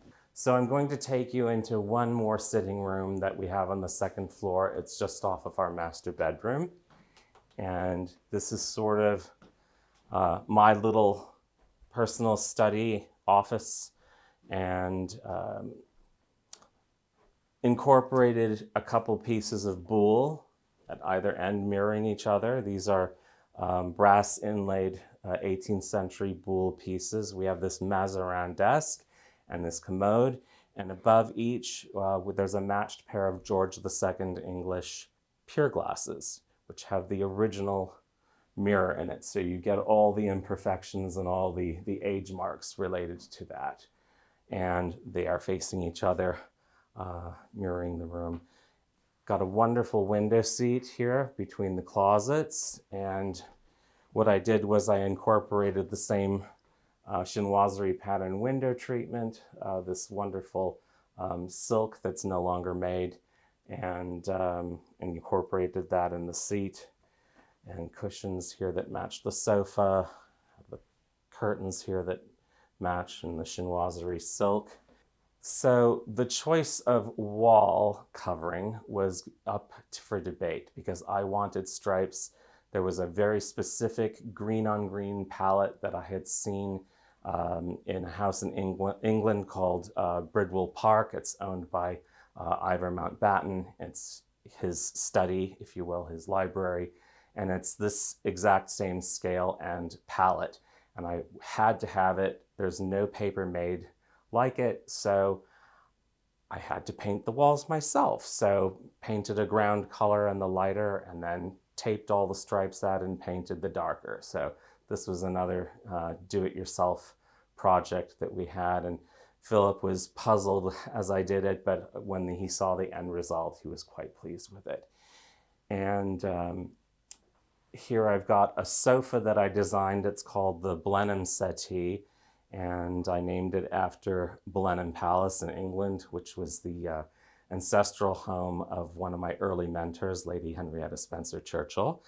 And there it is. This has been in several incarnations in several homes. So now in this green antique velvet and flanked by those great Ralph Lauren library lamps.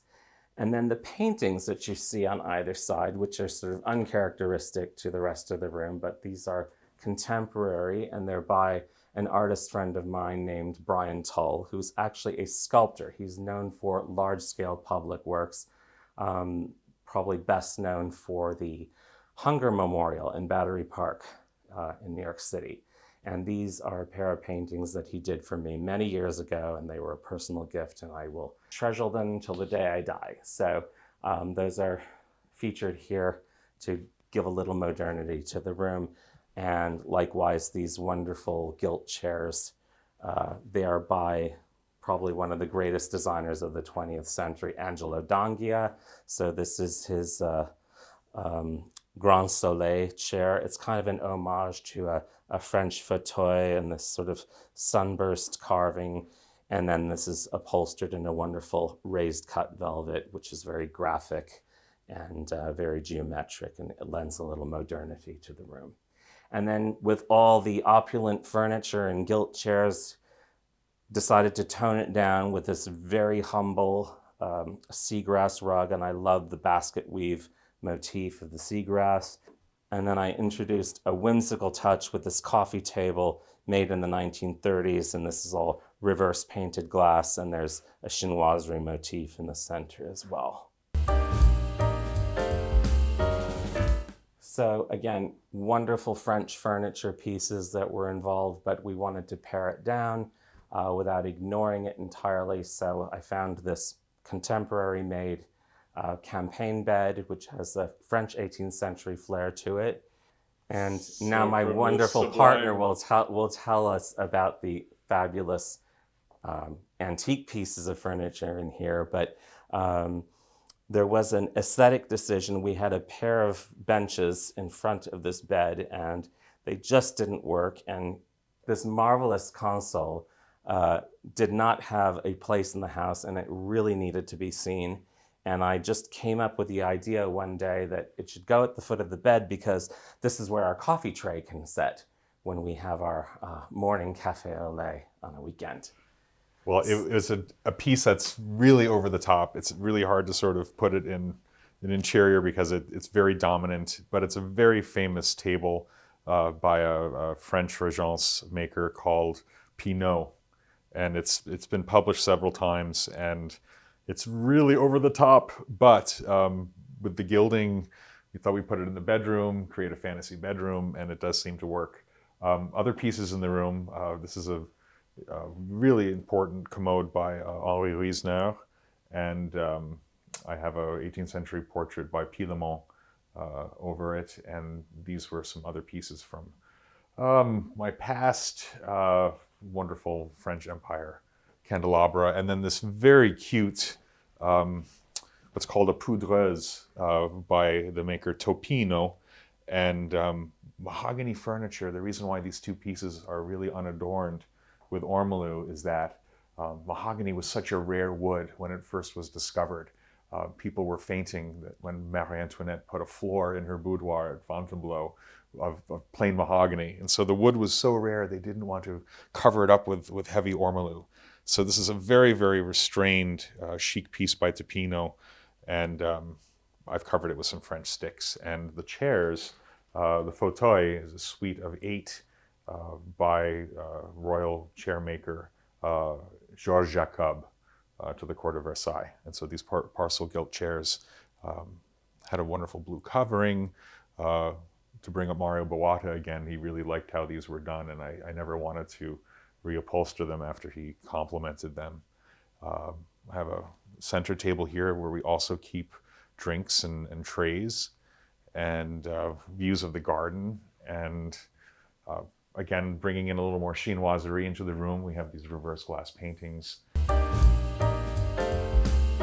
So what I also love about the house is that there are these sort of long private passages, and this one leads to my library study. And I've done the walls with 17th century, 15th century engravings. Some are by Alba Devar, and also there's a Rembrandt self-portrait, and then some etchings inspired by Sir Anthony van Dyck. And this really is the back stair, but again, it's just as large as the main stair. And it was one of the few places where I could hang this early 16th century tapestry of the Trojan War. It's Flemish, and I was a classical theater minor in college, and loved Homer and the classics, and the Iliad especially. So we have a scene here with Paris and Helen fleeing together. And what I also love about the tapestry is the colors that remain vibrant and fresh as the day they were woven. A lot of tapestries fade, and this is in remarkable condition. There is sort of an Adam and Eve, almost a Bacchanalian theme of fruits and lovers entwined together. So this is really celebrating great passion and great love. So welcome to my library study. It's the longest room in the house at the end of the second floor. And I've been able to amass a collection of my favorite personal books, as well as bring in some favorite pieces of furniture. I also collect antique Victrolas from 1910 through 1930. So I use this as a listening room for my collection of early Metropolitan Opera records and historic classical musicians. I also have some vaudeville and some great early jazz too. It's fun to listen in this room. I have some wonderful French fauteuil in this razor-cut velvet chrysanthemum pattern silk, and beautiful Art Deco desk covered with Russian lacquer collections that I've been putting together. I love this color yellow. This lampshade came from one of the last surviving pieces of Quetzal glass, similar to Tiffany glass, from the 1900 time period, and I restored it, and it provides great light in the room. And I can also listen to some of my other favorite phonographs. This is a 1905 Edison phonograph. And the best piece in the collection is this 1925 orthophonic Victrola. And I'll let you hear a little bit of the past on this one. This piece is called Gay Love, Foxtrot, by Leo Reisman and his orchestra. And this is one of the more important early electrical recordings of the time.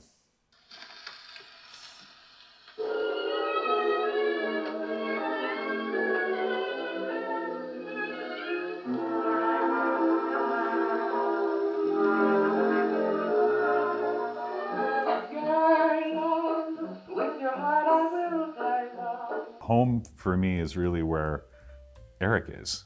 I've had a love affair with many historic houses in my time that I've enjoyed, but it never really felt like home unless I was able to share it with someone.